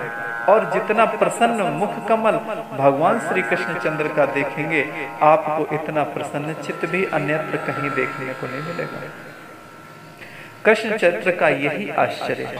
जन्म लेने से ही संघर्ष कायम, जन्मे ही जेल खाने में मामा कंस के, चारों तरफ से पहरेदार, और जन्म लेते ही भागना प्रारंभ गोकुल में। जन्म का उत्सव फिर भी नहीं मन पाया पूरा कि तब तक पूतना मौसी जी आ गई जहर खिलाने। 1.5 साल के भय करवट बदलना भी नहीं सीख पाए, तब तक सट्टासुर मामा जी आ गए। बाल्यावस्था से ही कितना संघर्ष प्रारंभ हो गया, देखिए जरा। और स्वधाम पर्यंत आगे तक देखिए आप, संपूर्ण यदुवंश कन्हैया के परिवार का उन्हीं के सामने काल के गाल में चला गया। अपने वंश का अपनी आंखों के सामने विनाश प्रभु ने देखा, और भगवान का मुख कभी भी मुरझाया नहीं, और कभी भी आंख में आंसू नहीं आए। सुदामा जैसे भक्तों के लिए चाहे भले ही भगवान की आंख में आंसू आ जाएं प्रीति के, परंतु संघर्ष में, संकट में, क्लेश में, कांति में कदापि भगवान कन्हैया की आंख में कभी आंसू नहीं आते। और यही है भगवान के चरित्र की विशेषता। मुस्करा के जिसको गम का जहर पीना आ गया, ये हकीकत है जहां में उसको जीना आ गया। भगवान ने रुक्मिणी जी को प्रसन्न कर लिया। तब रुक्मिणी जी ने भगवान के प्रत्येक वाक्य का ऐसा अर्थ किया कि भगवान को बड़ा आश्चर्य हुआ। रुक्मिणी सावधान होकर के बैठी और हाथ जोड़ करके बोली, महाराज आपने मेरे से भले ही हंसी मजाक करी, लेकिन बिल्कुल यथार्थ है महाराज, बिल्कुल सच कही आपने। भगवान बोले, अब तुम हमसे मजाक करने लगी? अरे सच क्या था? वो सब हंसी मजाक की बातें थी। रुक्मिणी जी ने कहा, वो सब आपके लिए हंसी मजाक होगा महाराज, मेरे लिए तो यथार्थ ही था। कैसे? तो अब श्री रुक्मिणी जी की व्याख्या सुन लीजिए जरा। रुक्मिणी जी ने कहा, महाराज आपने मुझे कहा था कि हमारा तुम्हारा जोड़ा नहीं। बिल्कुल ठीक कहा था आपने, क्योंकि मैं जानती हूँ कि मैं प्रकृति के गुणों से बंधी हुई हूँ। सत्य रज तम से हम सारे जीव बंधे हुए हैं, और आप तीनों गुणों से परे परम पुरुष नारायण हो, इसलिए आप त्रिगुणातीत हो और हम सब त्रिगुणात्मक हैं, इसलिए हमारा आपका क्या जोड़ा। नंबर 2, आपने कहा था कि मेरे माँ बाप का ही भरोसा नहीं, तो ये भी आपने बिल्कुल ठीक कहा। अरे जिसका कोई माँ बाप हो तब ना, आपके तो कोई माता पिता नहीं, अरे आप तो सारे जगत के माता पिता हैं। वैदिक मंत्र आपका निरंतर प्रतिपादन करते रहते हैं, नीति नीति कहकर श्रुतियां मौन हो जाती हैं, आपको जान ही नहीं पाती। महाराज जब श्रुतियां आपको नहीं जान पाती तो फिर आपके माँ बाप को कौन जान पाएगा? जब आपको ही जानना असंभव है तो आपके माँ बाप को कौन जान पाएगा महाराज? प्रभु, तीसरी बात, आपने जो ये कहा कि मैं तो डरपोक हूँ, जरासंध की डर की वजह से समुद्र के बीच में छिपा बैठा रहता हूँ द्वारिका में, ये भी बिल्कुल ठीक कहा आपने। अरे महाराज सुना तो यह भी है कि आप सदैव ही समुद्र के बीच में निवास करते हो। कौन से समुद्र के बीच में? जिन भक्तों के हृदय रूपी सागर एकदम स्वच्छंद निर्मल हो चुका हो, जिस भक्त के हृदय में काम क्रोधादि विकारों का कभी भी आक्रमण नहीं होता, ऐसे विशुद्ध भक्त के हृदय रूपी सागर में ही आप निवास करते हो महाराज। इसलिए आपको लोग नारायण कहते हैं। आपने ये जो कहा कि मैं तो 1 नंबर का चोर हूँ, लोग मुझे चोरों का सरदार कहते हैं, ये भी आपने बिल्कुल ठीक ही कहा है महाराज। और सच तो ये है प्रभु कि यदि आप चोर न हो तो इस जीव का भी कभी कल्याण नहीं हो सकता। आप चोर हैं तभी तो आपका नाम हरि है। हरि माने हरण करने वाला। परंतु आप काहे की चोरी करते हैं? काहे का हरण करते हैं? किस वस्तु का हरण करते हो आप? हरित जीवानाम पापम इति हरि, जो जीव के पापों को ही हरण कर ले उसका नाम हरि। सन्मुख होई जीव मोहि जब ही, जन्म कोटि अब नासहि तब ही। श्री राम जय राम जय जय राम, श्री राम जय राम जय जय राम, श्री राम जय राम जय जय राम। महाराज, एक जन्म की तो बात कौन कहे, कोटि जन्म अग, मतलब करोड़ों जन्मों के पाप भगवान एक पल में ही चुरा लेते हैं। इसलिए आपका नाम हरि है। यजुर्वेद में एक मंत्र आता है जिसमें भगवान से कहा गया, तस्करा नाम बताए नमो नमः। हे तस्करों के पति, आपको नमस्कार है। चोर बहुत मिलेंगे पर ऐसो चोर ना मिलेगो कबो महाराज, जो पापों की ही चोरी कर ले। ब्रजे वसंतम नवनीत चोरम, गोपांगनानां चंद्रशूल चोरम। अनेक जन्मार्जित पाप चोरम, चोराग्रगण्यं पुरुषं नमामि। भक्त लोग भगवान से कहते हैं प्रणाम करते हुए, हे प्रभु, आप नवनीत की तो चोरी करते हो। बस इतना ही नहीं, अनेक जन्मार्जित पाप चोरम, जीव की जन्म जन्मांतरों के, कल्प कल्पांतरों के, युग युगांतरों के अनंत पापों को एक पल में भी तो चुरा लेते हो।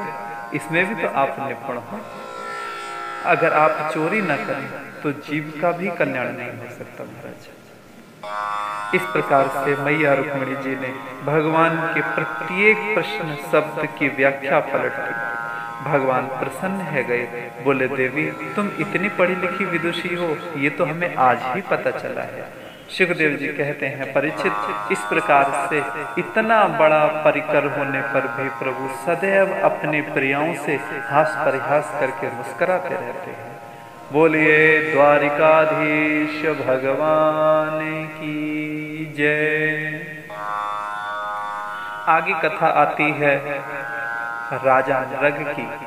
एक दिन भगवान अपने बाल गोपालों से बोले, बच्चों चलो आज हम तुम्हें कहीं घुमा लाएं।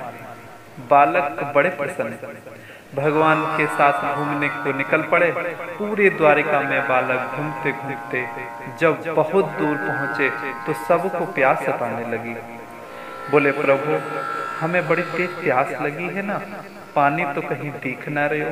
भगवान बोले, देखो वो दूर कुआं दिख रहा है ना, उस कुएं में जरूर पानी होगा, चलो चल के पता लगाओ। बालकों ने जब कुएं में झांका तो उसमें उसमें पानी आनी तो कछु न देखो, परंतु एक बहुत बड़ो गिरगिट पड़ो था महाराज। गिरगिट को देख करके महाराज बड़ा कौतूहल हुआ। गिरगिट बहुत देखे पर इतना बड़ो कबू गिरगिट न देखो। तुरंत भगवान को आवाज लगाई, महाराज देखो देखो कितना बड़ा गिरगिट है। भगवान दौड़ करके आए और जैसे ही गिरगिट का स्पर्श किया कि उसका शरीर ही छूट गया और उसमें से दिव्य पुरुष प्रकट हुआ। भगवान बोले, आप कौन हो? तब उस गिरगिट के शरीर से निकले हुए महापुरुष ने अपना परिचय दिया है। नृगो नाम नरेंद्रो हमें स्वाक्तनयः प्रभो, दानिष्वाख्यायमानेषु यदि ते कर्णं स्पर्शम।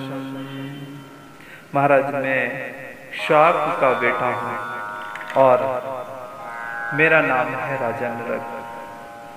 शायद आपने मेरे नाम को सुन रखा होगा। दानियों में सबसे पहला नंबर था मेरा। भगवान बोले फिर ऐसा क्या किया तूने? नरक बोला महाराज मैंने गायों का दान किया। कितनी गाय दान दी होंगी? तो हंसने लगा। बोला महाराज कोई पृथ्वी के परमाणुओं को नहीं गिन सकता, जैसे कोई आकाश के तारों को नहीं गिन सकता, जैसे कोई पानी की बूंदों को नहीं गिन सकता, उसी प्रकार से मेरे द्वारा दी गई गायों को भी कोई नहीं गिन सकता था। यावत्य सिकता भूमेर्यावत्यो दिवितार्कः यावत्यो वर्षधाराश्च तावतीर्ददान स्म गाः। इतनी गायों का दान किया तूने कि कोई गिनती नहीं कर सकता। राजा नरक बोला हाँ महाराज। भगवान बोले तो पंडित जी को तुमने ऐसी वैसी दे दी होंगी जो मारती ज्यादा होंगी, तो सोचा चलो पंडित जी को दे दें। बोले नहीं नहीं महाराज। अथवा जिस गाय ने दूध देना बंद कर दिया होगा, तुमने सोचा होगा चलो इसे उठा के दान में दे दो। उसके बछड़ों को तुमने या फिर घर पर रख लेते होगे, गैया दान कर देते होगे, तो गाय और बछड़ों के वियोग होने से तुम्हें गिरगिट बनना पड़ा होगा। राजा नरक ने कहा महाराज इनमें से एक भी दोष मेरे दान में नहीं था। राजा नरक ने अपने दान की परिभाषा दी। पयस्त्वना, पहली बात तो दूध देने वाली गाय, उसमें भी तरुणी मतलब हष्ट पुष्ट और मरखनी नहीं, शील रूपा बिल्कुल सीधी सादी गायों का दान किया। खूब दूध देने वाली होती थी महाराज। सोने चांदी से उनके खुर मढ़ता था, सुंदर सुंदर झूले उनके ऊपर डालता था और साथ में भूसा का प्रबंध करके पंडित जी को दे देता था। बताओ महाराज इससे ज्यादा और क्या हो सकता है? तब भगवान बोले तो तेरा पैसा फिर 2 नंबर का होगा, इसलिए तू गिरगिट बना।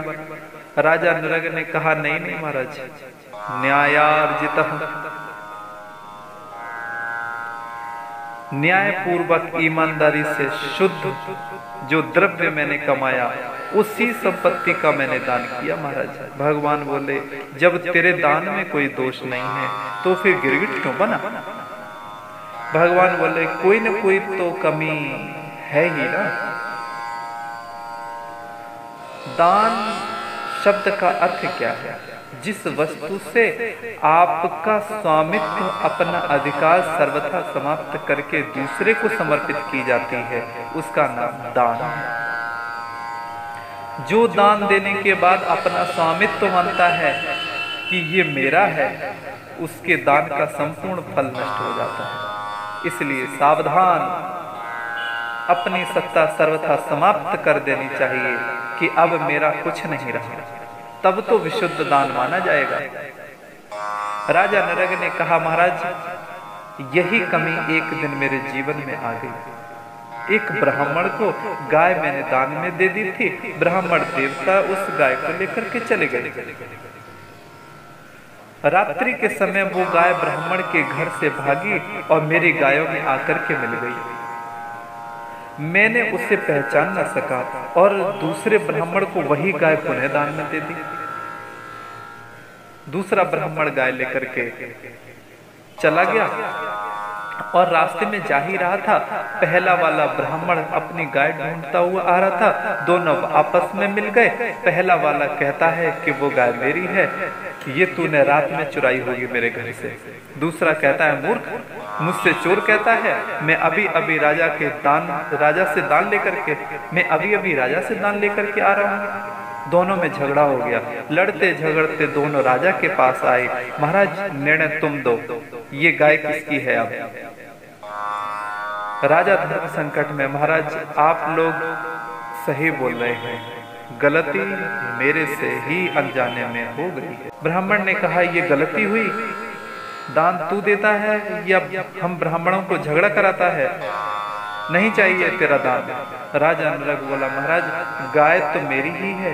अरे तुम्हें गाय मैंने दे दी तो इसकी जगह दूसरी गाय दे देता हूँ, क्यों झगड़ा करते हो? गाय तो मेरी ही है ना। पहला ब्राह्मण कहता है, क्यों रे, जब तूने मुझे दे ही दी तो अब तेरी कहां से रह गई? तू अपनी मानता है तो संभाल अपनी गाय, हमें नहीं चाहिए तेरी गाय। दोनों ब्राह्मण रुष्ट होकर के और गाय को छोड़ करके अपने घर चले गए।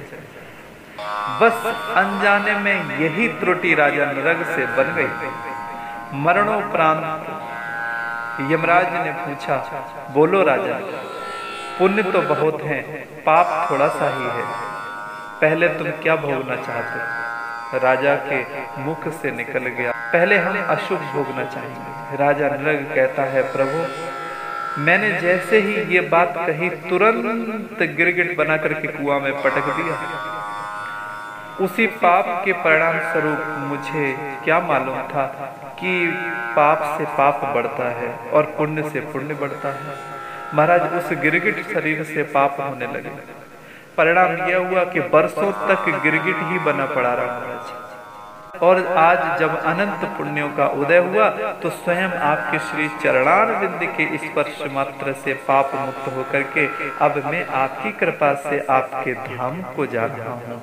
इतना कह करके सबको प्रणाम करके राजा नृग भगवत धाम को प्राप्त हुआ। बोलिए भक्त वत्सल भगवान की जय। भगवान ने अपने बच्चों को वहीं कुएं पे बिठा लिया और सिखाने लगे, देखो बेटाओ, सुना तुमने राजा नृग के मुंह से, इसने धोखे से ब्राह्मण का अपराध कर दिया। ब्राह्मण को अपनी ही दी हुई गाय को उन्हें अपना मान करके किसी दूसरे ब्राह्मण को उसने दान दे दिया। इस अनजाने की त्रुटि से इसको गिरगिट बनना पड़ा।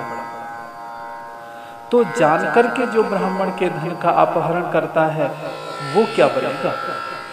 भगवान कहते हैं, बच्चों, ब्राह्मण का धन जहर से भी ज्यादा खतरनाक है। क्यों? बोले, जहर तो जो खाएगा वही मरेगा, पर ब्राह्मण का धन यदि आपके घर में अपहत होकर के आ जाए तो वो पूरे वंश का नाश कर देता है। भगवान कहते हैं कि स्वदत्ताम परदत्ताम वा ब्रह्म वृत्तिम हरेच्छया षष्ठ वर्ष सहस्राणी विष्ठायाम जायते क्रमी। उसको विष्ठा का कीट बनना पड़ता है। इसलिए ब्राह्मण के धन से, ब्राह्मण की वृत्ति से हमेशा दूर है।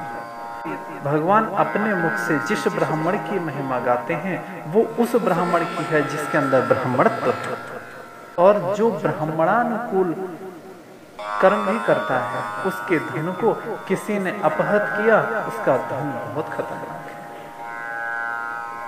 क्योंकि ब्रह्मनिष्ठ ब्राह्मण का धन निश्चित रूप से किसी के भी कुल को नष्ट कर सकता है। उसकी वाणी साक्षात वज्र तुल्य होती है।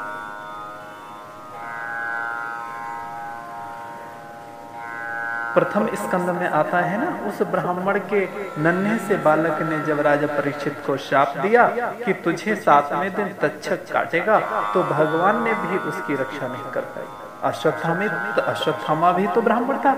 अश्वत्थामा ने भी परीक्षित को मारने के लिए ब्रह्मास्त्र छोड़ा था, पर भगवान ने अश्वत्थामा के ब्रह्मास्त्र से तो परीक्षित को बचा लिया, पर ब्राह्मण की वाणी के अस्त्र से भगवान ने नहीं बचा पाया। ब्राह्मण की शक्ति अस्त्र शस्त्रों से नहीं, ब्राह्मण की शक्ति तो वाणी में होती है। और वाणी दिव्य कब बनती है? जब वाणी पर अधिकार हो, मितभाषी हो, झूठ न बोलता हो, सत्यनिष्ठ रहकर गायत्री का जप करता हो, उस ब्राह्मण की वाणी प्रबल हो जाती है। वो जो कह दे सो हो सकता है। इस प्रकार से भगवान ने आज अपने बालकों को ब्राह्मण का भय दिखाया। भय क्यों दिखाया? क्योंकि प्रभु को अनुभव हुआ कि मेरे बालक मेरी शक्ति को पाकर के उद्दंड होते चले जा रहे हैं, और इनकी उद्दंडता इस हद तक बढ़ गई है कि ये संत ब्राह्मण को भी कुछ नहीं समझ रहे, क्योंकि इन्हें विश्वास है कि कन्हैया हमारे साथ हैं, हमारा कोई क्या बिगाड़ेगा। अरे, हम द्वारिकाधीश के पुत्र हैं। इस अभिमान को दूर करने के लिए भगवान ने नृग के माध्यम से शिक्षा दी। खबरदार, अगर मेरे बेटे हुए तो क्या हुआ, पर ब्राह्मण संत का अपमान करोगे तो बचोगे नहीं। पर जैसा भगवान को संदेह हो रहा था वैसा ही हुआ। उसी संत के शाप से यदुवंश का विनाश हो गया। इसलिए भगवान पूर्व से ही अपने बालकों को सावधान कर रहे हैं। इसलिए भगवान ने संत ब्राह्मणों का भय दिखाया है। बोलिए द्वारिकाधीश भगवान की जय। श्री सुखदेव जी कहते हैं, परीक्षित, एक दिन श्री नारद जी पांडवों का संदेश लेकर के द्वारिका आए। बोले महाराज, आपको पांडवों ने बुलाया है। वो बड़ा विशाल यज्ञ करना चाहते हैं। तो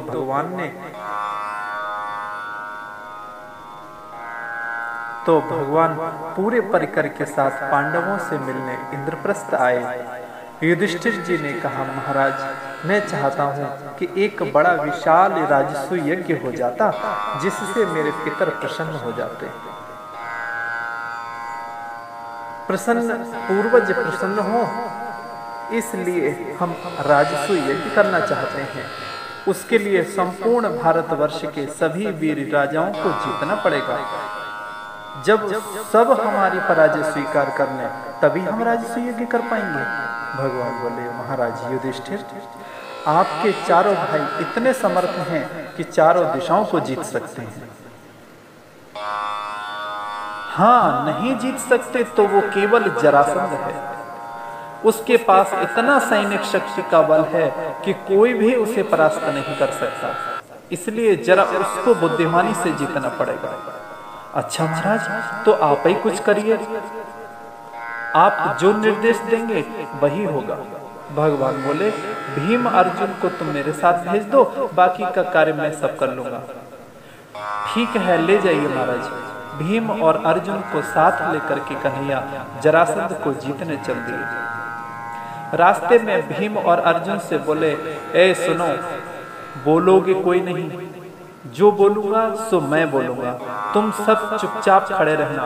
ठीक है महाराज, जैसा आप कहेंगे वैसा करूंगा। भगवान ने कहा, ये सारे कपड़े उतारो और बाबा बन के चलो। भीमसेन जी बोले, आप हमें युद्ध कराने के लिए ले जा रहे हैं या भजन कराने को? भगवान बोले, पूछोगे बिल्कुल नहीं, जो हम कहते जाएं सो तुम करते जाओ। ठीक है महाराज। वस्त्र उतार करके महात्माओं जैसे कोपीन आदि धारण करके त्रिपुंड चंदन लगा करके बाबा बन गए। भगवान भी बाबा बन गए। तीनों मिलकर के जरासंध के दरवाजे पर पहुंचे। आवाज लगाई, माम भिक्षाम देहि। आवाज लगाई तो जरासंध दौड़ता हुआ आया। ओहो, अहो कि मेरे घर में ऐसे दिव्य संत पधारे। आइए आइए महाराज। बड़े आदर पूर्वक बिठाला उसने और हाथ जोड़ करके कन्हैया से बोला, प्रभु आपकी शक्ल तो हम कुछ जानी पहचानी सी लगती है, शायद आपको हमने कभी देखा है। भगवान बोले, हम तो सीधे उत्तराखंड से चले आ रहे हैं, हमारी शक्ल का कोई और देखा होगा। हमने तो ये सुना है कि आप ब्राह्मणों के बहुत बड़े भक्त हो, बस मन नहीं माना, सोचा ऐसे ब्राह्मण का तो दर्शन करना चाहिए। सो बस हम आपका दर्शन करने चले आए। जरासंध ने कहा, आप हमें क्यों शर्मिंदा करते हो? ये सब आप लोगों का ही तो आशीर्वाद है, कहिए मैं आपकी क्या सेवा कर सकता हूँ? भगवान बोले, हम जो मांगेंगे सो आप हमें दोगे? जरासंध ने कहा, क्यों, संदेह है क्या? अरे ब्राह्मणों को तो मैं अपने प्राणों को भी दान देने में संकोच नहीं करता महाराज, आप मांग करके तो देखिए। भगवान बोले, प्राण ना चाहिए हमें तो फिर कहा चाहिए, निसंकोच होके मांगो। तब भगवान ने वचन लेकर के मांगा, युद्धम नो देहि राजेंद्र द्वंद्वशो यदि मन्यसे। महाराज, हमें तो तुम भिक्षा में यदि देना चाहते हो तो द्वंद्व युद्ध की भिक्षा दे दो। हम तीनों में से किसी एक से दो हाथ कर लो महाराज। सुनते ही जरासंध बड़ी जोर से हंसने लगा। अरे पंडित जी महाराज, ब्राह्मण तो बहुतेरे आए, पर लड़ने भिड़ने की भिक्षा मांगने वाले पंडित जी पहली बार दिखाई पड़ रहे हैं। अरे महाराज, काहे को मजाक कर रहे हैं? भगवान बोले, हम मजाक नहीं कर रहे हैं, हम बिल्कुल सही सही और सच कह रहे हैं। तुम हम तीनों में से किसी एक से युद्ध कर लो। जरासंध ने कहा, यदि सचमुच तुम युद्ध की भिक्षा मांग रहे हो तो तुम ब्राह्मण हो ही नहीं सकते। ये तो काम क्षत्रियों का है। सच बताओ आप लोग कौन हो, परिचय दो कि तुम हो कौन। भगवान बोले, जब वचन दे ही दिया है तो परिचय भी हम दे देते हैं। असो ब्रकोदरः पार्थस्तस्य भ्रातार्जुनो हयम् अनयोरमातुल्येयं कृष्णं जानीहि ते रूपम्। भगवान बोले, असो ब्रकोदरा, ये हट्टे खाटे जो पहलवान हैं खड़े हैं, इनका नाम है ब्रकोदरा भीम। ओहो, ये भीमसेन जी महाराज हैं। और ये दूसरा कौन है? भगवान बोले, तस्त्र भ्रातार्जुनोऽयम्, इन्हीं के छोटे भैया ये गांडीवधारी अर्जुन। ओहो महाराज, ये अर्जुन है। तो अर्जुन भी मुंह लटका के खड़े हो गए और भीम दादा भी मुंह लटका के खड़े हो गए। अच्छी बेइज्जती करा रहे हो कन्हैया हमारी। तो अच्छे खासे पहलवानों को बाबा बना करके खड़ा कर रखा है और भगवान ने कह दिया था कि बोलना बिल्कुल नहीं। तो बेचारे मुंह लटका के चुपचाप सुन रहे हैं खड़े खड़े। जरासंध बोला, तू ज्यादा बकबक कर रहा है, तेरा नाम क्या है? भगवान हंस करके जोर से बोले, चौ भैया, अभी तक हमें न पहचानो का? हम इन दोनों के मामा जी के लड़के हैं। अनयोर मातुल्यम। जरासंध ने कहा, मैं कब तक हिसाब लगाऊंगा कि कौन मामा और कौन किसका लड़का? अरे तेरा नाम नहीं है क्या जो घुमा फिरा के इतनी बातें बना रहा है? भगवान अंत में बोले, जरासंध, कृष्णं ही जाना ही तेरे को, तेरा बहुत पुराना शत्रु में वही कृष्ण है। जरासंध तो कृष्ण का नाम सुनते ही उछल पड़ा, हंस करके बोला, अरे बहरूपिया, तू खुद बाबा बना और इनको भी बाबा बना लिया। ये काम तेरे अलावा कर भी कौन सकता है? भगवान बोले, तो हमसे ही तो हो जाए दो दो हाथ। जरासंध ने मन में सोचा, ये बड़ा खतरनाक है। 17 बार इसने मुझे हराया है, 18वीं बार बड़ी मुश्किल से इस पर विजय पाई है मैंने, और इस पर हम अपनी विजय प्राप्त कर चुके हैं। तो विजय बनी ही रहे तो ज्यादा अच्छा है। कहीं आज इसने हमें लड़ाई में हरा दिया तो हमारी सारी जीत पर पानी फिर जाएगा महाराज। जैसे तैसे तो जीत पाया हूं उससे, इसलिए हंस करके बोला, सुनो कृष्ण, तेरे जैसे डरपोक से हम नहीं लड़ने वाले। जो हमारे डर के हमारे समुद्र में ही छिप करके बैठ जाए मथुरा छोड़ करके, ऐसे डरपोक से मैं लड़ूंगा। न त्वया भीरुणा योत्से युद्धे विकल्प चेतसा मथुरां सपरीं त्यक्त्वा समुद्रं शरणं गतः। ऐसे डरपोक से मैं लड़ूंगा। भगवान बोले, हम डरपोक सही, हमारे अर्जुन भैया तो डरपोक नहीं है। बोला, अर्जुनो न भवेद योद्धा, ये 1.5 हड्डी का, ये क्या जाने लड़ना गड़ना, ये तो केवल धनुष बाण ही चला पाता है क्या? भगवान बोले, भैया भीमसेन जी तो ठीक है ना? भीमस्तुल्यम बलोमम। बोला, भीमसेन मेरे ही तुल्य बलवान है, इसमें कोई संदेह नहीं। भीम से युद्ध करने की बात तो कुछ और ही है, तुम सब कहा जाना। अब भीमसेन की कुछ ज्यादा ही तारीफ कर दी। भीमसेन अभिमान में सीना तान के खड़े हो गए, सोचने लगे, वारे हमारे सामने कृष्ण फेल, अर्जुन फेल, लगते क्या है ही 1.5 हड्डी के। भगवान समझ गए, ठीक है दादा, देखी जाएगी। जरासंध अंदर गया, 2 विशाल गदाओं को लेकर के बाहर रखा। हाँ भीमसेन जी, जो पसंद आए उठा लो। एक गदा भीमसेन ने उठा ली और एक गदा जरासंध ने उठा ली और कूद पड़े अखाड़े में।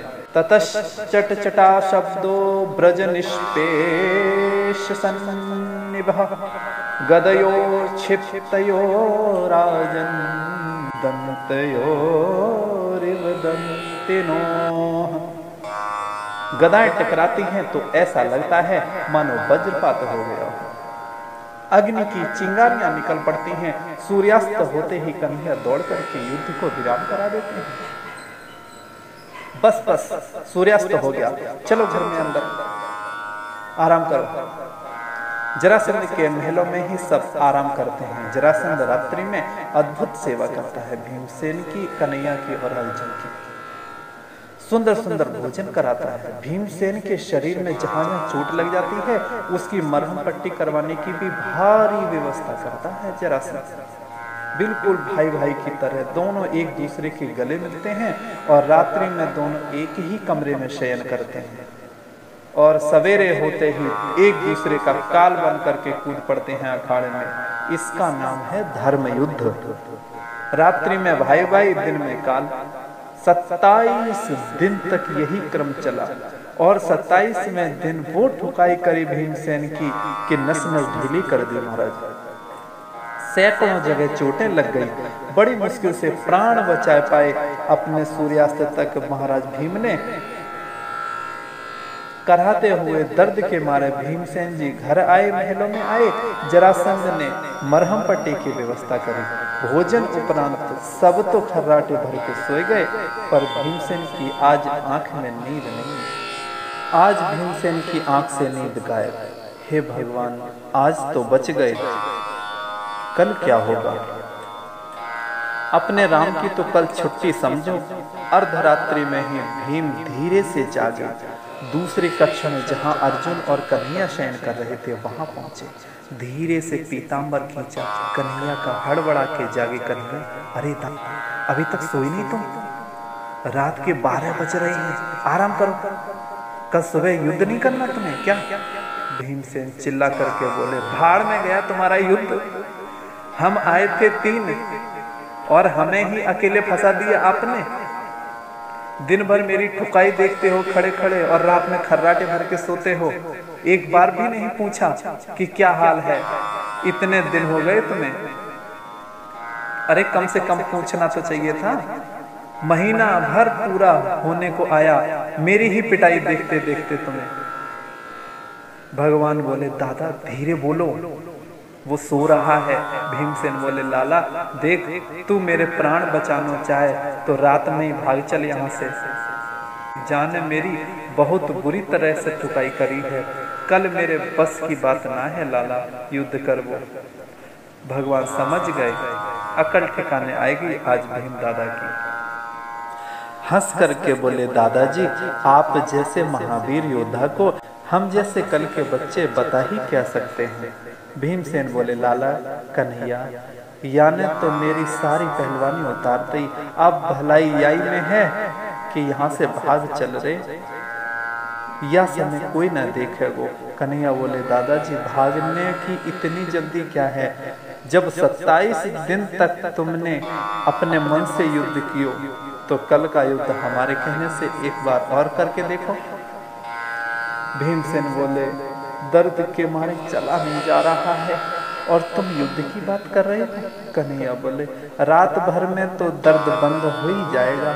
और कन्हैया ने जब धीरे से शरीर पर हाथ फेरा, भगवान के स्पर्श मात्र से भीमसेन की सारी पीड़ा गायब हो गई। भीमसेन बोले, लाला तेरे हाथ में तो बड़ा जादू है, हाथ घुमाते ही सारी पीड़ा गायब हो गई, सब ठीक कर दियो तूने। ठीक है लाला, तेरी इच्छा है तो कल को युद्ध और करके देख लेंगे। कन्हैया बोले, युद्ध तो करियो पर तनिक हमें देख लियो बीच बीच में। अपने युद्ध में मस्त है जाओगे तो हम कहाँ बता पाएंगे तुम्हें। युद्ध के साथ साथ हमारा भी स्मरण करते रहना। भीमसेन बोले, तो ठीक है लाला, बीच बीच में तो को देख लियो करेंगे। दूसरे दिन का जब युद्ध प्रारंभ हुआ और भीमसेन की जब पिटाई लगने लगी तो कन्हैया ने तुरंत एक तिनका उठा करके बीच से चीर करके दिखा दिया। भीमसेन समझ गए, लगता है ये जरासंध ऐसे नहीं मरेगा, यही संकेत है प्रभु का। फिर ऐसा दांव लगाया कि जरासंध धड़ाम से नीचे गिरा। भीमसेन ने लपक करके अपने पैर से उसके पैर को दबा लिया, दूसरे पैर को हाथ से पकड़ करके जो ही जोर से झटका लगाया, जैसे महान गजराज हाथी किसी वृक्ष की शाखा को बीच से ही चीर के फेंक देता है, उसी प्रकार से जरासंध को बीच से 2 भागों में विभक्त कर दिया। बोलिए गोविंद भगवान की जय।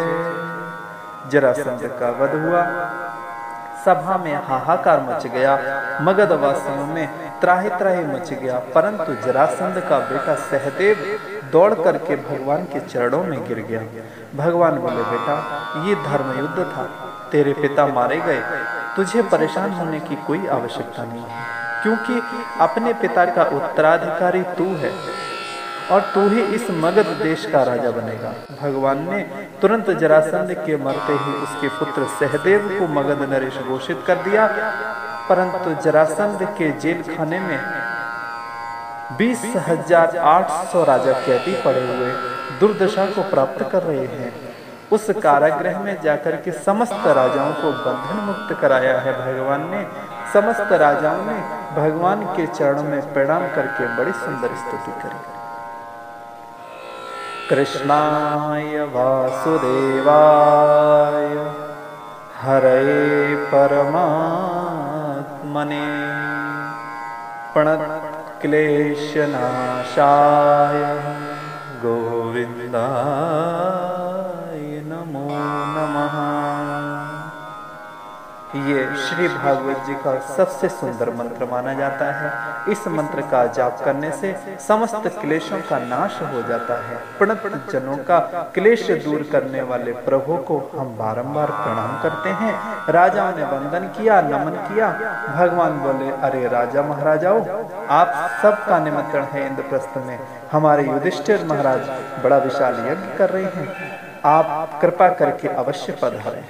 राजा बड़े प्रसन्न हुए और निमंत्रण स्वीकार किया और विजय का शंख बजा करके कन्हैया पुनः इंद्रप्रस्थ पहुंचे। राजा युधिष्ठिर को पता चला मगध नरेश जरासंध मारा गया, मगध पर विजय हो गई। तब तो महाराज संपूर्ण भूमंडल पर जितने राजा थे सभी ने अपनी अपनी पराजय स्वीकार कर ली। अब तो पूरे भूमंडल पर पांडवों का आधिपत्य हो गया।